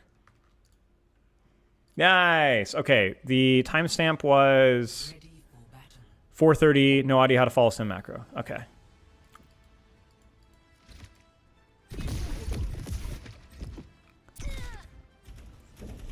So UB on the sim. What do we got? UB is probably going to want to teleport to close and then just pop sim wall to close the gap because this rotation's super cancer into double sniper. You follow, it's fine. And then you just need to commit to a responsibility here. So you need to either commit to following this lane here or just opening up your angle on this left side here. Just need to commit here. It's the problem here is that you've stacked your support with this lane here. And then instead of using this lane to actually like punish the Orisa chase, you're just kind of AFKing. The rule, this is why like a lot of lower rank players struggle in higher rank lobbies. And I say lower rank, you're still champ 4. It's crazy, right? It's the fact that it feels like there's a little bit of, you're a little concerned about what to do. You're worried about making a mistake. You just need to commit, man. You just need to commit. Freaking shoot the Orisa. Yeah, sure. The stop, go. I mean, I don't know why we're leaning this side when you were right here. Just keep going. Keep going. Just keep going. Because the thing, it's not the fact that you didn't take teleport. It's the fact that you didn't take teleport and we're not doing anything instead. You get what I'm saying? Like, there isn't anything to fight here. You and your supports are stacked on top of each other, being solo zoned by a Widowmaker at her effective range. You must contribute, right? So if you take this teleport with Suzu, or even without Suzu, you're fine. And then, crucially, you take the teleport, everybody hard focuses you, then you teleport out. But you've created space for your team by doing so. You have to take some initiative here. So the macro of Symmetra is not really that different. You just have to be able to follow the angle, or if they go in aggressively here, you walk forward and you chunk this Widowmaker. We have both supports and Champ 4 sitting on the cart. You got to go. You got to commit. You got to commit on your own solo angle or with your sim or whatever else. Because if UB mauls here, as UB does occasionally, you know how it goes, then, I mean, I'm going to be honest, you and your Juno did jack all. Like, Juno at least has the argument of, like, it is harder for Juno to maintain tempo, which, to be honest, is a bad excuse, but whatever. At least she was contesting the Widow, right? But we're 2 for 1 here. You need to go. You need to commit here. So starting with following your Symmetra underneath or committing to just DPS as a flank off of the Symmetra and then keep going here and then don't even take the teleport, just walk forward and shoot the Orisa and then open your angle here. There's options. You don't have to follow the Symmetra around. You just have to do something to capitalize off the Symmetra. So even though you're champ 4, it's like the macro of the thing is overwhelming you and you're missing the forest for the trees. You don't have to follow the sim. You just have to do something. So don't let the complications of the macro deer in the headlights you know? It happens. It happens to all of us. Yeah. Juno definitely had more options, for sure. For sure. Support plays can still come without making... No, that's not true. You cannot climb the champion without being able to make plays. The only reason that support is boosted is because support players are in general not as skillful, so you don't have to be as skillful to rank up. But that's not this person's problem. That's all the bronze and silver players that literally don't know how to play support. And so there's a large percentage of players that you can literally just boost yourself up and over. It has nothing to do with the ceiling of what the character can do. Congrats, Fallen One. Well done. And that's also why they submitted this moment for review, exactly. So, like, let's not be super insulting here. Like, this person is champ 4. I don't think there's anybody, almost nobody in this chat right now that would hit champ 4 in support. So, that's freaking incredible. I hope that was helpful. Wait,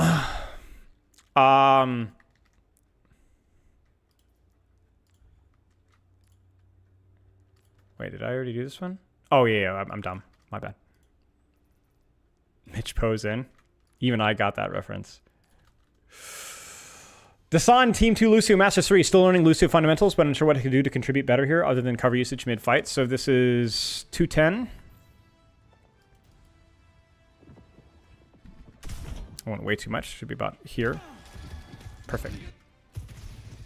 Yeah, you can't climb. You have to contribute. I mean, yeah.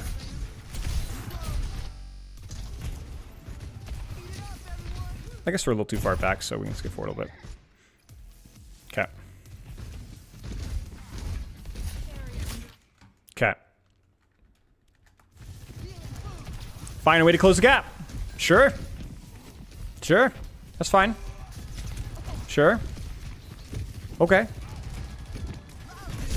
Sure. Scary, but yeah, that's fine. We're contributing. We're closing the gap. We're using our abilities. We're managing our life. We're creating pressure. We're creating space. We're baiting attention. We're living. This is fine. Now we just need to stay on the Wuyong. Not die to this hazard here. This is too far. Stop worrying about the hazard. Stop worrying about the critical person on your team. Instead go, okay, they're no longer my responsibility because I don't have the kit to deal with this. And for me to transition across from here would kill me. So as soon as you see this, this is no longer your responsibility. Your priority instead should be on this thing or this thing, all right? So the problem is you actually had a really, really nice start to this fight, but you've migrated in the open because you were worried about problems that were not your responsibility instead of just getting value with what was on your screen. So I want to highlight a couple of things here. This movement from you is good. This cover usage from you is good. The boop is good. Taking some mild risks here. Taking a lot of pressure off of your Winston here. And off of your backline.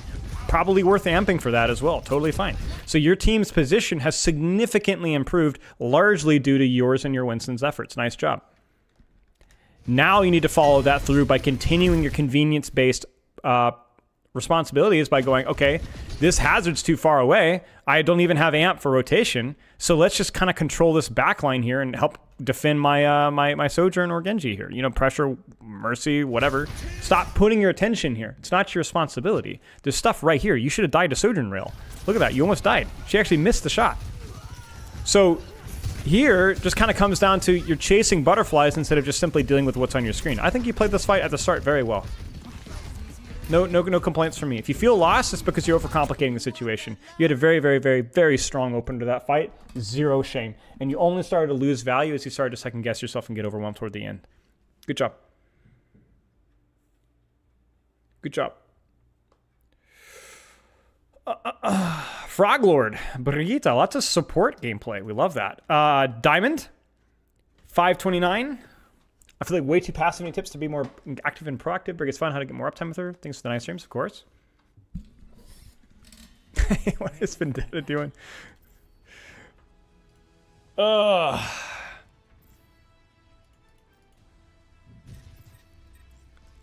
Let's see.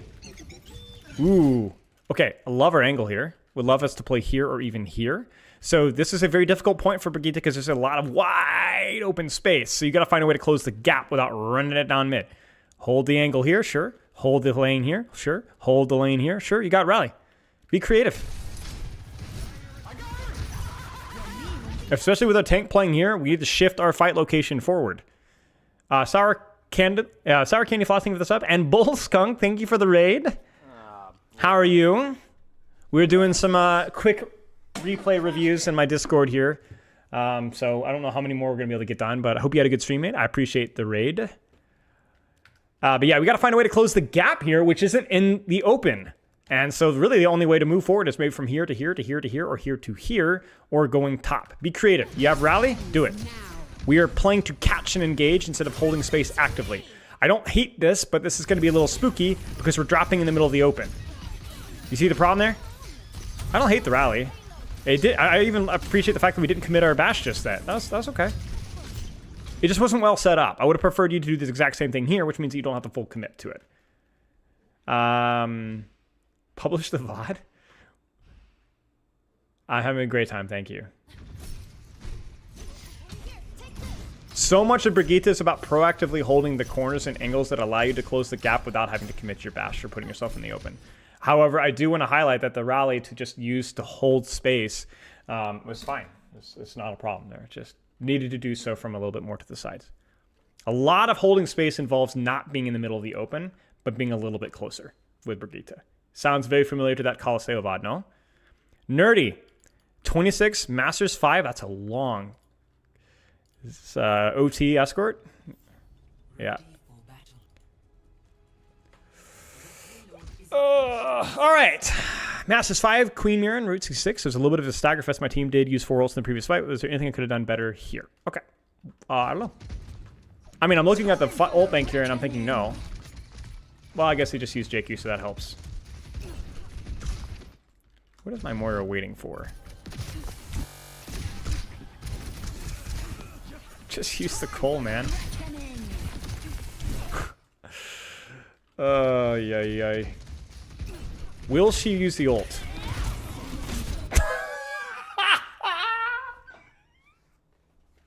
Waits until 2 people dies, instantly coalescences. Surrender to your mother. No, Nerdy, there's nothing you could have done. This fight was clearly lost before the fight even started. Ay. Jeez. Use the freaking Cole, man. It's so freaking consistent at value. Holy crap, it's painful. Arnav, Kiriko Platinum. Was wondering what to do when my team was so spread out and wondering where to actively heal and where to position as everything feels collapsing around 10:45 minutes. Okay. We've had 2 Moira highlights here, starting with that Junkrat DOA, you know what I'm saying? And then obviously with that masterclass there as well. Pressing Q is hard. It is. Jacob, thank you for the sub. Congrats on the 4 months. Okay. What to do? Platinum Kiriko. Let's take a look here. So we died. Team is holding close. 4v5. We'll be a little late. That's all right. I'll commit my teleport here just to get here sooner. So first things first is you want to tell if you know the angle is like relatively safe. Go ahead and commit your teleport there to get faster. Don't throw your Suzu across the map, unless there's literally nothing else to do. And this is the Kiriko problem. This is the dilemma. This is probably one of the main reasons why support players are so adverse to taking off angles, is it's because you are going to lose sightlines on at least one member of your team most of the time. The problem is that you're not really in a position to help your Ramatra if he pushes forward. You're not in a position to help your Cassidy or Soldier. So right now, you are prioritizing your Ramatra at the expense of your teammates and at the expense of your own sightlines. So here's the reality, tough truths with support players. You have to hate somebody. You just have to choose who you hate. If you want to take the high ground here for a sightline to do some damage and healing and Ramatra, I say, then that's fine. But you're going to choose to hate your Soldier. Sure. If you choose to go on a flank with your Cassidy or Soldier to do some damage to pocket heal, you're going to choose to hate your Ramatra. Sure. Who do you hate? Well, to decide who do you hate, there's not a priority list. There's not a tier list of who Kiriko should be pocketing. It's nonsense. All you're going to do is you're going to choose which position you like better. Of course, it's the Omnic. I mean, robots don't got feelings. You know what I'm saying? I don't want to hear it. So if you go here because you like this position better for Kiriko for damage, yep. Mm-hmm. If you like this because it's a deeper flank, more ratty, yep. We got to commit. Keep going. Yeah. It's fine. Now that you're here, don't leave. Wall climb up. Start whop in the face. So first now we're ignoring robots, and now we're killing women. This is not a good stream. But yeah, this is great. I mean, there's opportunity cost for that decision. It's not bad, but it's an opportunity cost. Suzu's fine. So you must focus on what you can do on your screen. Right? So right now, we're right back. So you see, you're popcorning this a little bit. It's not bad to multitask if this multitasking is convenient, but if you end up chasing things all over the place, you're not really dealing with a threat. Equality? That's right. Kiriko is she just kills everyone equally, right? We respect that. And the problem here is because you didn't really commit to dealing with this, or commit to dealing with that, or commit to dealing with this, now you're getting your cooldowns forced. You're getting surrounded. So all I want you to do is I want you to commit to a lane, commit to an angle, fight, and help whoever's on that lane. Heal your Soldier, kill the Reaper. Shoot the Sombra, heal your Ramatra. See? We don't hate Omnics. We're cool with that. But you've got to commit. You got to commit. You got to stick with it. And that is something that applies to all supports, all DPS, all tanks. You cannot second guess yourself in those situations. So even right now, eventually it just becomes a matter of time before you get surrounded and whittled down until you actually deal with the problem. You got to stick with it. I pity your soul once the Omnic Crisis affects our own future too. What did he say? I'd rather be dead than red. No, that doesn't apply here. I'd rather be in the...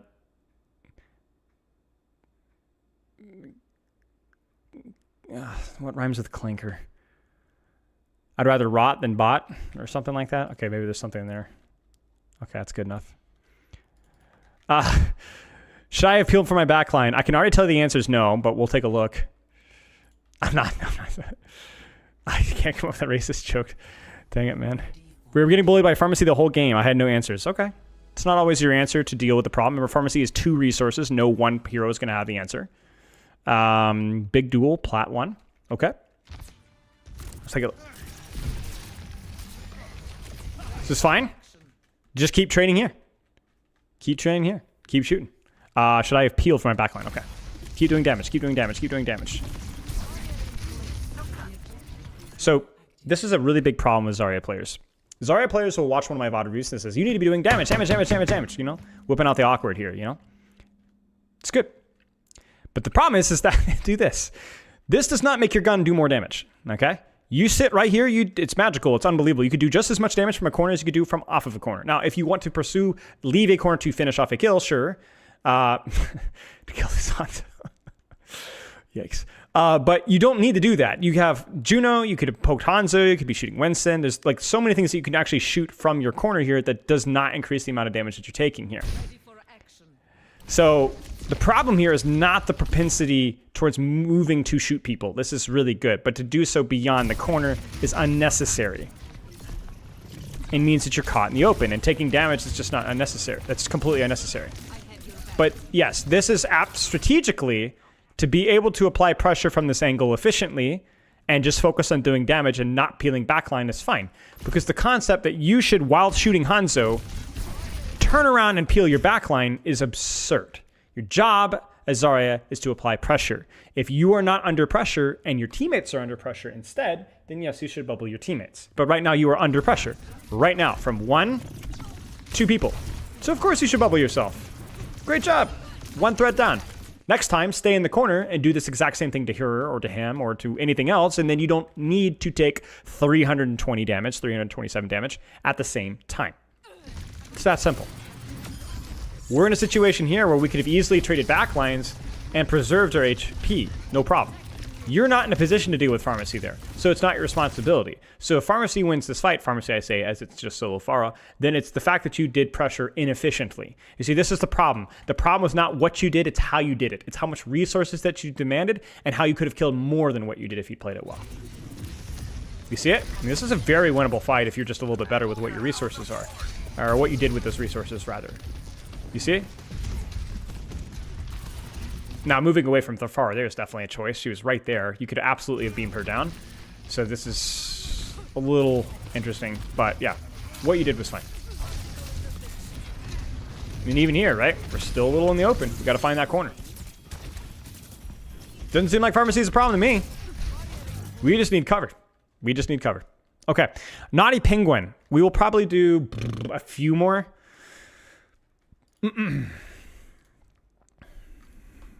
And this is going to be high plat, low diamond echo. My echo ults suck because I try to play really aggro to maximize value, but end up inting order how to improve my ults. Sure, we can talk about that. It's a very difficult skill. I think the concept of being a little bit greedier before your ult is perfectly fine if it's done well. So let's take a look.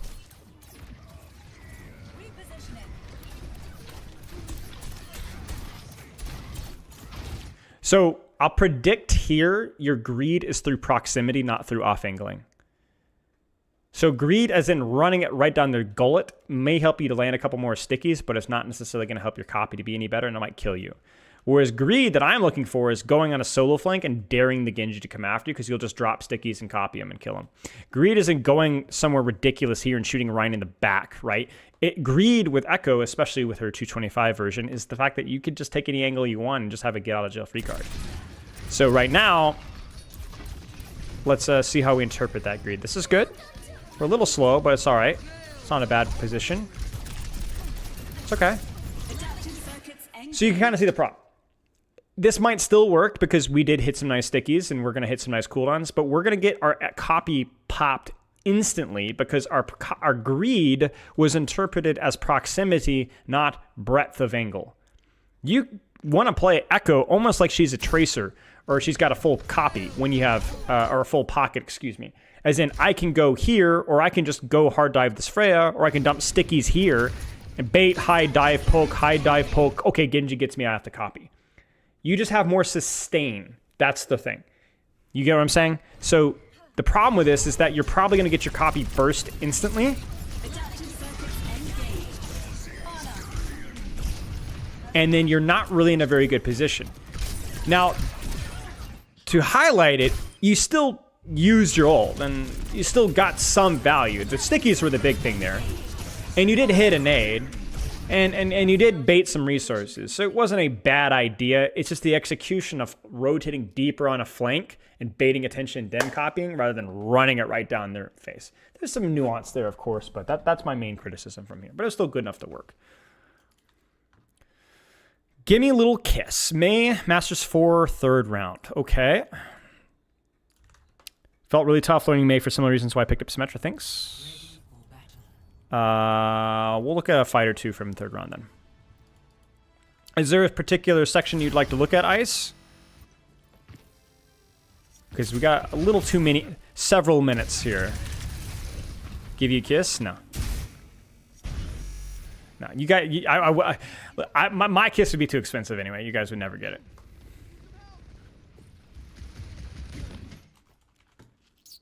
Just rotate to here. Keep your flank. You know, your tank splits here. You split opposite.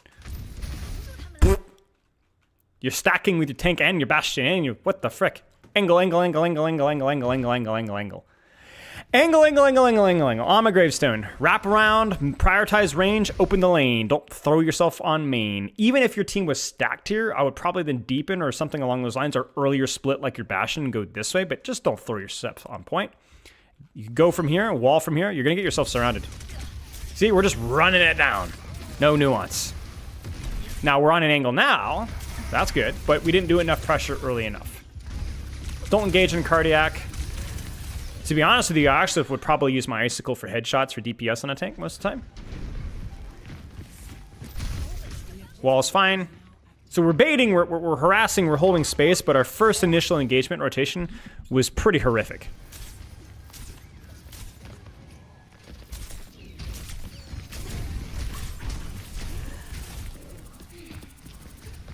I really don't like the use of freeze as much. Freeze is just slightly higher DPS if you don't hit headshots, but in a lot of these duels, you just need the burst potential, and I think going for the slow freeze isn't the play. Okay, more angle maxing, more icicles.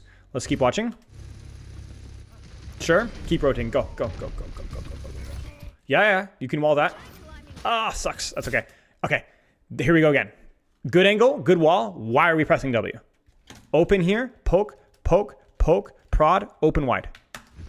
What am I doing? There we go. There's no reason for you to be here. You see it? Nothing is permanent. There's no map control whatsoever. Use your angle. Angle max. Yeah, just drop it. Just drop it. Wall yourself, drop it and then wall yourself off so that they can't shoot you during the ult cast. It's a fine ult, but we should have walled ourselves faster. We should still win this fight though, because it's a pretty decent freeze. If Bastion dies, and he should. Ah, frick. Elucio got picked. That's okay. Let's try this again. So there's a distinct lack of angle maxing. I mean, here we're waiting for our tank, so we can't really do anything, but... obviously, if our tank was here, we'd want to open wider. I would already be rotating towards here, poke and prod. Alternatively, you could do the exact same thing through here, because you're super self-sufficient. Uses every name. Nice shots. Angle max. Keep going. You can use your little perk here to go boing, up and over, and go to here. Angle max. Yeah, sure. Angle max. No! Stop freezing the tank! Stop it! You're walking into his effective range. You're doing lower DPS. His head is the size of a medium-sized watermelon. Use your gun. Unless you have freeze to freeze, there's no reason to do this. There's certain tank matchups where it's okay, like Ram, because you can pull him out of blocking form, but that is the exception, not the rule. We're losing our lane as well. We could have walled this and poked him or just dropped it and rotated, but we're once again stacked on main. So even though we've gotten an opening pick, this is still a losable fight because we have so little map control. Ooh. That's pretty scary. Kitsune Rush Bastion with the turret form. Good shots. Okay, yeah, we are hitting some decent shots. Our walls are okay, but we need to use those shots more, and there's a distinct lack of angle maxing here. Angle max. Watch some of my May coaching. Highly recommend. Give me a little kiss. Fuzzpie, Masters 4, Blue Team Ana. Child, are we doing chat? We doing good? I don't know why I'm asking you guys. I don't give a frick about you guys. I should be the one. You guys should be asking me. You should be caring for me and bending to my every need. Fuzzpie, did I toss this retake by staying in this position? 140. I feel like rotating would have gotten me blown up. Yes, you guys don't see anything. No gifts, no cash, no nothing, and just decolling me. Idiots. You guys are so freaking high maintenance. Toss this retake by staying in this position. Okay. Ugh. Am I doing bad? Yes, Skukong, thank you for asking. See? Skukong cares. Okay, first mistake. You're retaking with your entire clump. You have Diva, you have Ashe, and you already have, crucially, a support. So one of the, not hard rules, but a good rule to remember when possible is to avoid retaking as a clump. Now you're thinking, okay, well, it's fine because we're coming back from spawn. We've killed 2 of them, so I'll be able to open up a different angle after we break out of the choke. Sure. But good general rule to not retake as a support. And certainly if you're going to do this, you must move your booty cheeks out. You must move. You must take space. And this is what we hate to see. You have not taken an angle. Your option to walk out through here. Your option to walk out, obviously, through here and pocket your DPS supports from here. You must move. This sightline, you don't have any vision whatsoever, despite being up 2. You also don't have any off angle. This is the support classic, and this is the kind of stuff that should tilt your teammates. It happens. It's not a big deal, but this is terrible. This is terrible. So the rule is that there are certain positions that are attractive for certain supports and certain positions that are not attractive for certain supports. However, the one rule is you must have an off angle. And we have 4 people on this stack here. And so your tank is walking forward, your Torb is taking an angle, and if your tank or DPS do anything, you immediately lose sightline. And remember, you choose to love and you choose to hate. Right now, you're choosing to love your Ashe, as is your Kiriko. But neither of you has vision on whether your DPS or tank actually doing anything. And so you've chosen to stay here. There's nothing wrong with staying here if you can contribute value elsewhere. But as you can see, your sightlines contribute value nowhere. And this is why it sucks. So if you want to go here, you need to deepen. You need to find a sightline. If you don't like that because it's too aggressive, then you should have rotated here in the first place and found an angle here where you can actually contribute. Off angle, off angle, off angle, off angle, off angle, off angle. Off angle to your effective range, sure, that's the nuance, that's the higher level performance, but right now you just need to not stack with the other support 24/7. You must find vision. You have to move on a different lane because it's so easy for your diva to try to do anything and lose LOS for supports. It's your fault. It happens though. And I think there's definitely some difficulty when you're trying to decide, like, I really like this position. What do I do? Well, in that position, I would, if I'm coaching you guys as a team, I would be way more critical of your Kiriko because your Kiriko has more mobility than you, so that she should be more okay with opening a deeper flank. However, you can't control your Kiriko. You can only control yourself, position on the lane. And you can absolutely play that lane with Ana. Is it okay to hate 2 of my teammates as Loomis? Yes. Yes. Honeybee. Gold 1 Farah. I feel like I did my job. My team got ran over and I'm confused if I should be doing more. 120 mark. Okay.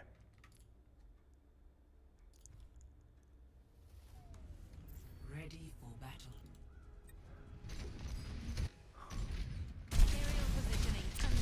It's a good angle. Just be careful with cover. Now you do have Mercy Pocket and Zen Pocket. So that's a lot of resources your way, but I think this is okay. Got some lateral space here. This is a bit of a challenging farm map. It's very broad, so you got to really know your place.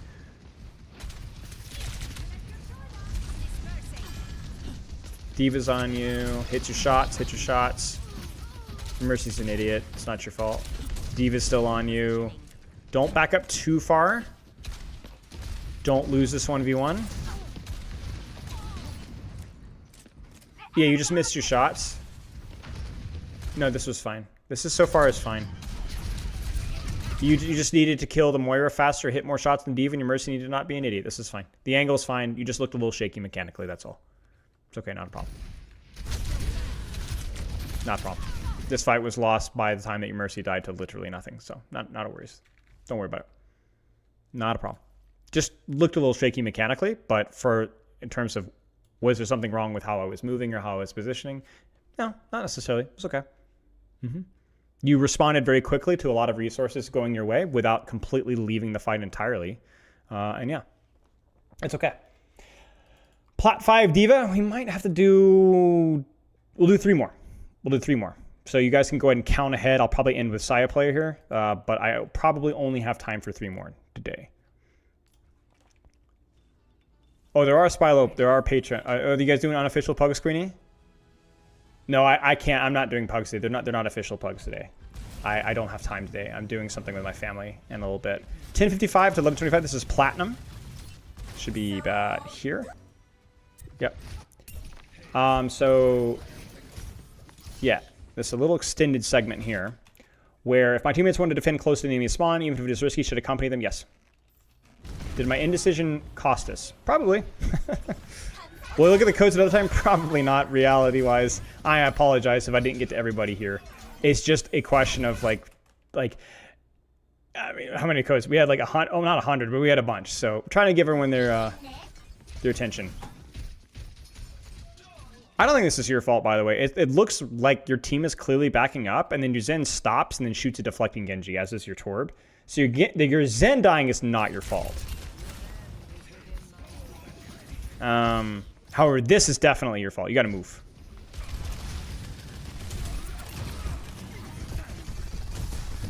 I mean, you're not being completely AFK. Yeah, you should definitely have boosted out to here instead. So you chose the high ground that was further away from the enemy team as if we were backing off, and your Torb was like, nope, I'm going in. So yeah, this is your fault. But I don't think your Zen dying was bad. And I also think that you're like... You're not ignoring them, you're just reacting too slowly. You know, you're like, oh, I guess we're dying. And in here, you just need to get out. Can you get out? All the way out, all the way out, all the way out. Keep going, keep going. You can't even passively hold space here with Zen. This is too much. But yeah, it's kind of your fault. Zen dying was not your fault. Okay. Moira trying to heal a Torb turret? Hey, man. Don't trash on the Moira players. You guys have seen the Moira highlights from today. They have been unbelievable. So, don't knock the goat unless you can roll them, you know what I'm saying? 505, 1705, looking for some general tips to improve. Masters 2, Echo, OTP, Pug. Okay.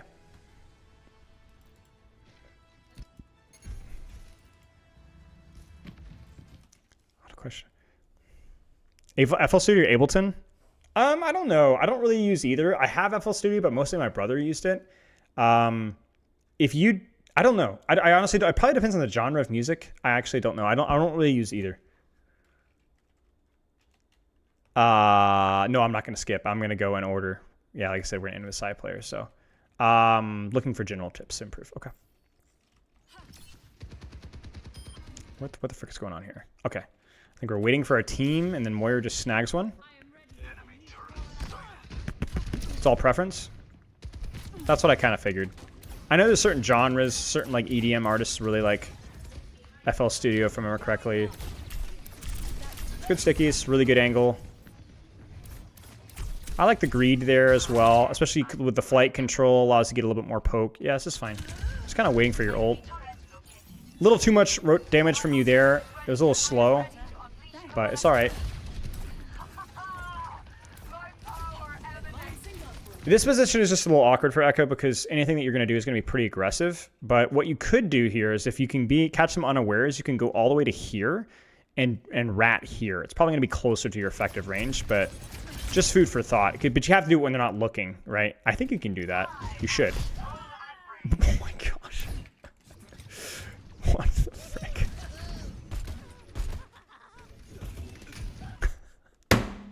I like the angle okay. I think you probably could have gone deeper if you'd been a little bit more patient, maybe a little bit faster with cover, but I don't hate the idea. It's a good idea. Let's 1705. Because the problem is that if you go in the alternative lane, there's really not a whole lot you can do. There's not a lot of verticality in this side, right? So it's a bit awkward. Okay. That's just insane, man. Freaking Junkrat. Okay, what do we got here? Let's get a little context. Again, similar situation with close to ult, but not quite. Right lane is definitely the play. Left lane is too congested. Right lane, you need to hold here and poke and prod. This is a pretty bad point for Echo. You're too fragile for this crap, so you're going to have to overperform a wee bit. I wouldn't mind you holding your stickies if you really don't like your lane, just in case somebody pushes you. So if you're holding aggressive angle like this, you kind of need stickies to be able to hold this space off, but... And then here, what's the angle here, guys? I want you guys to get saucy with it. What do you guys think? Do you guys see it? I think with this being this close to our ult, and with the way that this fight is going, I think we just fly straight up, no? I think we just fly straight up and slow glide up top. I think it's a high risk, high reward maneuver.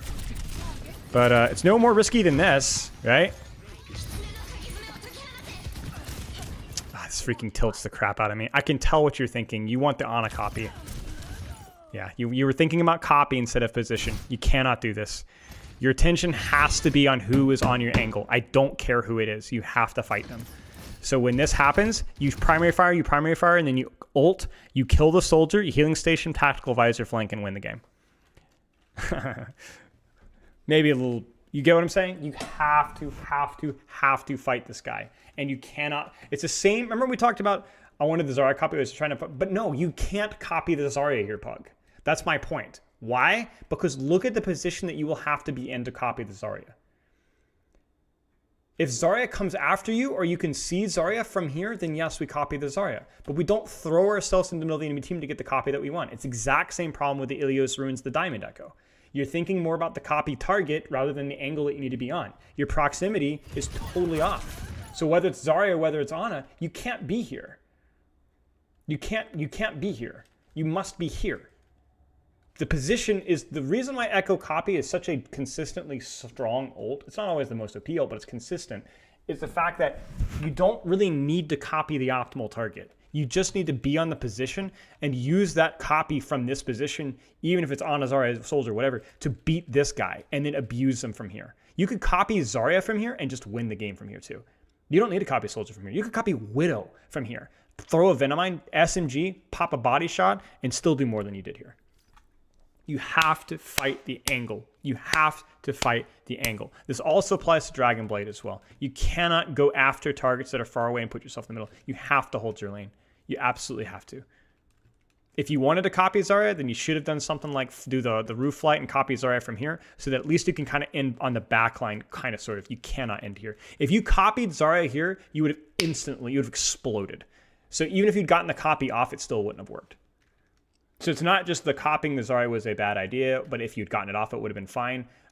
It's not fine. This position is death. You understand what I'm saying? Instant death. Prioritize the position over the person with Echo Copy. It's super important. Okay, last one. We got some Champion Tracer. Thoughts on what I can do versus this 4-stack. I'm forcing cooldowns, getting kills, and still losing fights. Okay, I mean, this could just be a matchmaking thing. At the higher ranks, matchmaking can be a little bit more volatile because people can abuse stuff like stacking and stuff. So you legitimately might be fighting like uphill a little bit. Who is this? Is Saya player here? Are you Prophet? Has to be you, right? Also, you gotta tell me a timestamp, mate. I'll give you like 30 seconds if you're here in Twitch chat. Are you here? I don't mind waiting a few seconds, but we got other people here. Is that actually proper in Brigitte? I don't think so. Here? Is this you, Vendetta?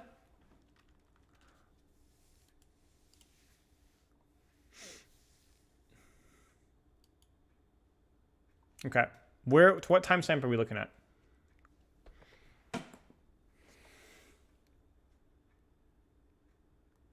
You're welcome, Pug. This is also kind of a mid-tracer map as well. One of her worst points, I think. Can you analyze second team fight in second round?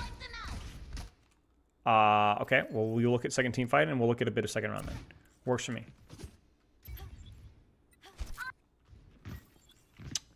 Really bad angles for Tracer in this map. Very predictable angles, which means it's kind of hit or miss. I don't like this at all. I don't know why we're backing off. You need to hold this lane. You've committed to the flank, so you must live and die on this decision. So when you go for a spawn camp play here because your team loses the fight, that's fine. But the value of a fight isn't through its unpredictability alone. It's also through the fact that it's continually a good fight, even if you don't have resources. So when you disengage this because you don't have recall and you don't want to get chased, this does not mean that you disengage it entirely. Because for the Cassie to push you in here when you have 1, 2 blinks is still an advantage that you can leverage here. Hold the position. Commit to the lane.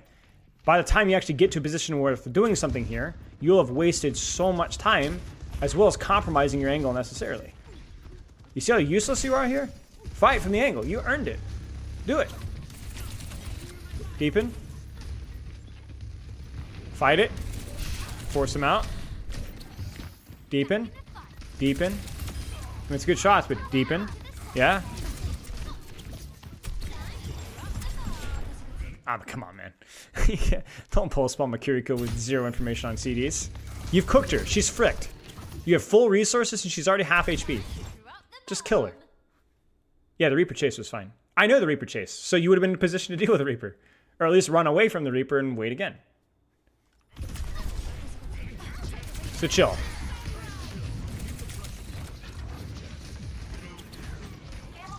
Now we gotta chase because there's nothing close. I wouldn't even bother to pursue the Reaper though. I would just deepen my angle here and shoot whatever's here. But yeah, okay. So this is a decent retake, but again, I think the main problem is that instead of kind of just living on our lane, we ended up chasing value and had a lot of downtime. And then, you know, don't pulse spawn Makiriko without any information and cooldowns. But okay, let's look at second round really fast. All right. This cast is known for having amazing aim. I don't give a frick. I don't care if it's literally proper. I don't care who it is. I don't care if it's lip. Fight them. Don't care. Rules are rules. You know, I heard support players don't make excuses. Did you guys hear that? That's what I heard anyway. I heard the DPS players continue to make excuses, but those boosted DPS, you know? Yeah, see, this is your cowardice. This is your cowardice. You chose this lane, so what does this lane allow you to do? Harass, harass, harass. Your only option is jump pad and or lurking underneath. You do not go for tank because that means it's going to be turning your back on for the OP DPS. You see what I'm saying? You've turned your back and you've allowed the Kiriko to drop and pursue you instead of giving your attention onto the person that's on your angle. So right now, you got to be applying pressure from this lane. Jump pad, go in for a clip, drop, shoot, blink, recall. Fine. I don't care if you burn your recall. Who gives a frick? Apply pressure. This fight started right now. Because you're now bailing and opening up your lane, losing your angle entirely because you just refuse to look at the threat. You take the jump pad? Am I blind? I don't think you take the jump pad. Maybe eventually, but remember, you're especially with Tracer, your value is a multiplication of multiple good choices early on. So if you take jump pad, I don't care. You should have done this, taking this jump pad ages ago. We could have we could have still be here, right? Sure. So the problem here is that your Ana's not using nade, but your Ana has not had a strong sight line for nade because your Trace is not applying pressure on the back line that's keeping your Ana in choke.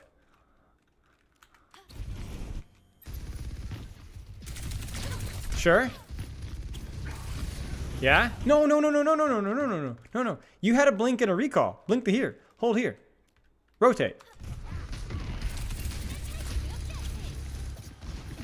You can't, when they have hit scan on backline, you must, or on a high ground, you have to find a way to avoid that hit scan on this map, which is really hard, or at least contest it. You gotta go. Our value, we are stacked inside of our team because we're scared of solo contesting high ground. And by the way, when I say contest, I don't mean kill. You're not expected to kill, but you need to pull resources. This geometry is favorable for you. This is not. So you have to find a way to approach it. You know? Let's go. Hello.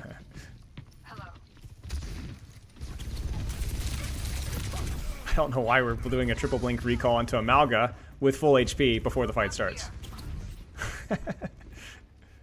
Take this time to rotate instead, right? Instead of going for these clips.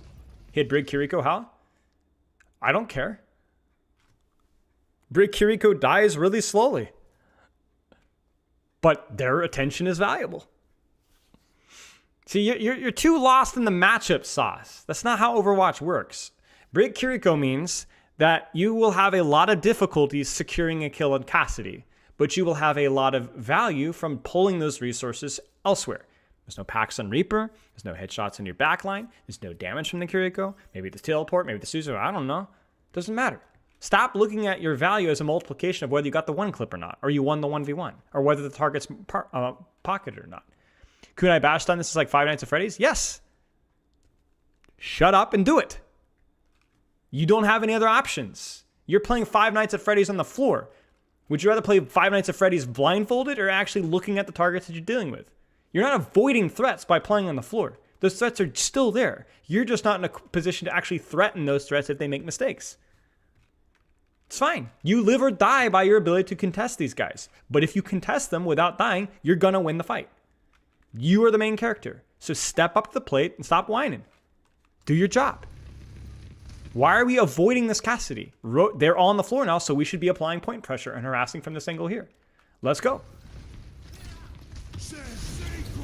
Why are we triple blinking across for a Kiriko without any scouting or any information on what's behind us?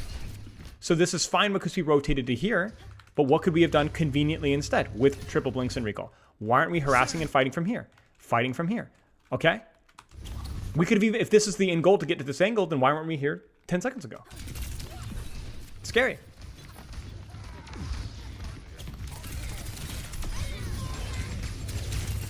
It's a fine pulse spawn because even if it misses, it's going to get value on something. It's okay.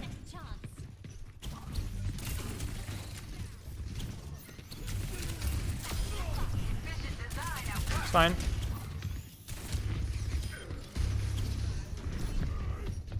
Okay, we actually did something. It's a little messy at the start, but...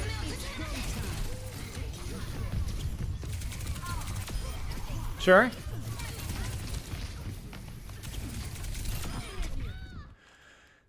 So it's just a little awkward with you to pursue targets that are this far away. Like, but if this Kiriko's low and you have the recall for it, I don't think it's a mistake. You had your recall. You just forgot about the respawns. So it's just a little slow with the recall. That's alright. Cassidy pops off a little bit.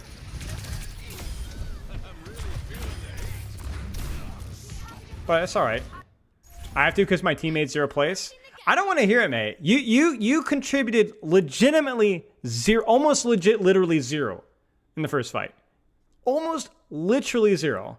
You turn your monitor on for a second fight, still die when your Sojourn creates an opportunity for you, even though you had recall, and you're yapping in my match chat. What would you do next fight, Smile? This fight? I mean, I don't know. I'm waiting. Take the same angle, right? Whether that's right or left, choose a side. Either one can work. Let's go. Yeah, fight him. No, stop. Fight him. Get to here. Chill. Take the jump pad. Approach from here with triple blinks. You got this. Make him get... Like, do you see this? You're such a coward. Take the fight. You choose a lane with good architecture, like good cover, and you fight. Whoever is on there. I don't care if he has a mercy pocket. You fight him. You don't all in. You don't go for the kill. But you play to contest.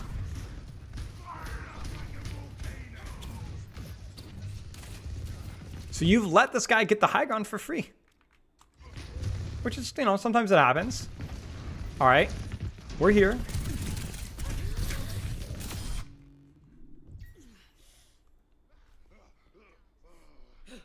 Charging through. Sure. Sure.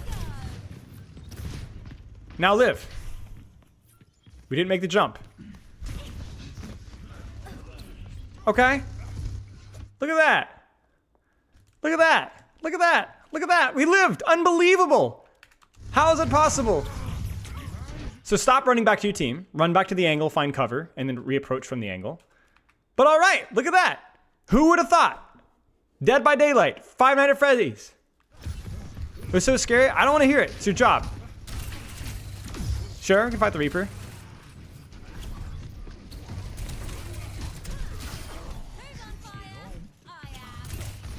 This is so scary. What are you playing, Webkins? This is the game. This is what you're supposed to do. And you have this tendency whenever things get a little hairy, You always run back to your team. You just heard bell and roll and you're full HP. Why are we running from this? Listen, he's running from you. You take the angle here. You fight him.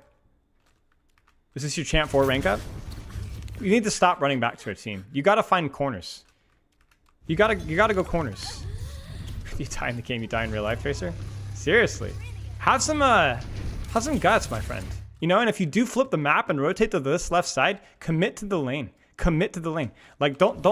Yeah. There you go. Now just hold this lane. You wanted heals? No, you don't want heals. You needed heals because you walked in the open trying to find heals. Look. Where was it? No, it wasn't here. What am I thinking of? Oh yeah, this is the one. So you clear Reaper.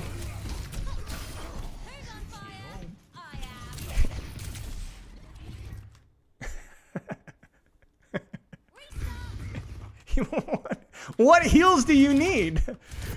Even here, okay, I need healing, but you're 130 HP. Just you're only getting shot because you're standing in the open. Hold the lane, man. Hold the lane. Back and forth on the same side. Stop crossing the street trying to run away from matchups that feel a little bit uncomfortable.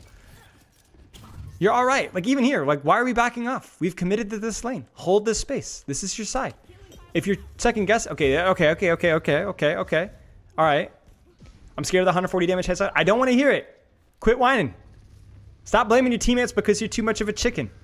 So everything here is too far away. So then you need to deepen your lane and start tagging along from this side. It's going to be more backline oriented. That's all right. Ah, frick me.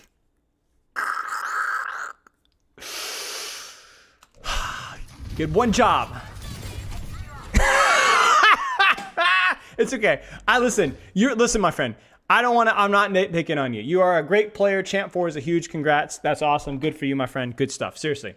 But I don't want to hear this whole this trying to blame. Nah, take your lane and fight the people on the lane. And I don't care if it's BAP, Cass, Ana, Kiriko, all triple nano boosted, toggling. I don't care what it is. Fight them. You have the resources, fight them. If you need healing, okay. But most of the time, if you're getting pressured, the answer is to disengage the angle sideways or to play in your cover, not to run back to your team. Because you just give them the space to fill in and finish the kill on the rest of your team.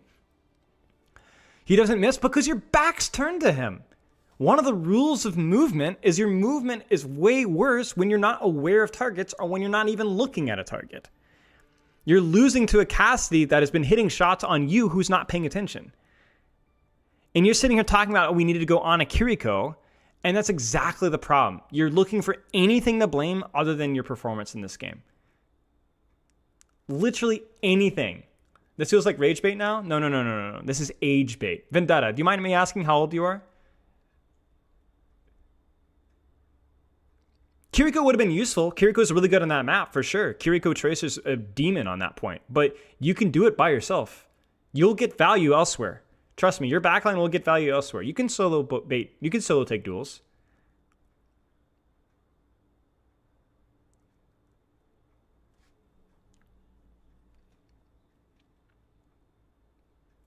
I know. Everybody knows. I know. I understand.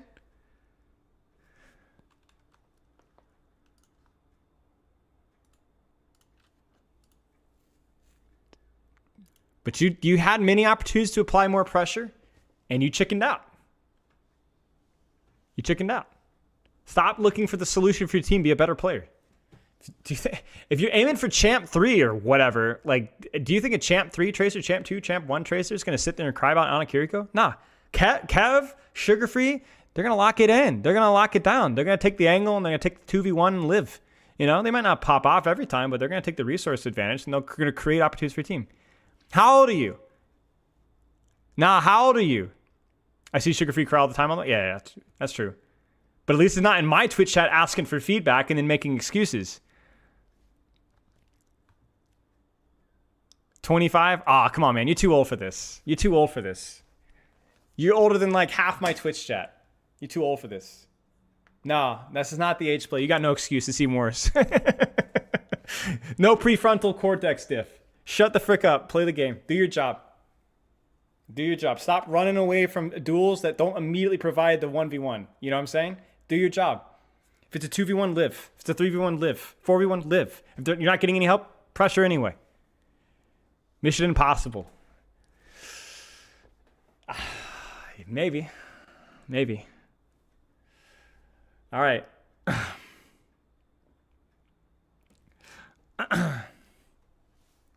I'm not saying I'm absolved from blame too. I rage bait on stream, but when I'm asking for feedback, I'm telling you the answer, you know? I don't care about the stat line. I just don't care about the stat line.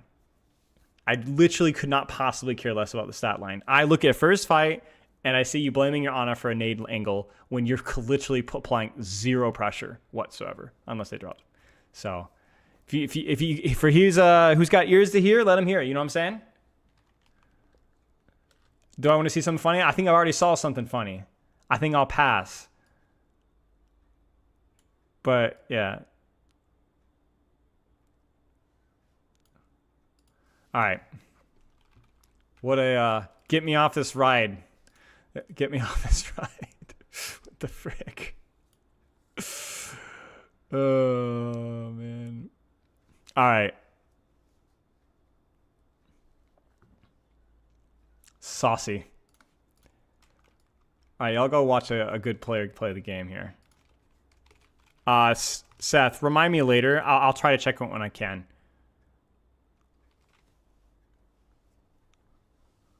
All right, GG's, y'all. I gotta go. Loves and kisses. Tell UV I said hi. I'll see y'all later. Have a good rest of your weekend. I'll see you guys. Actually, will not see you guys until next Saturday. Reminder, I will not be here Tuesday, Thursday. I will not be here Tuesday, Thursday. So, don't have too much fun with the midseason without me, all right? Love you too. Goodbye, guys.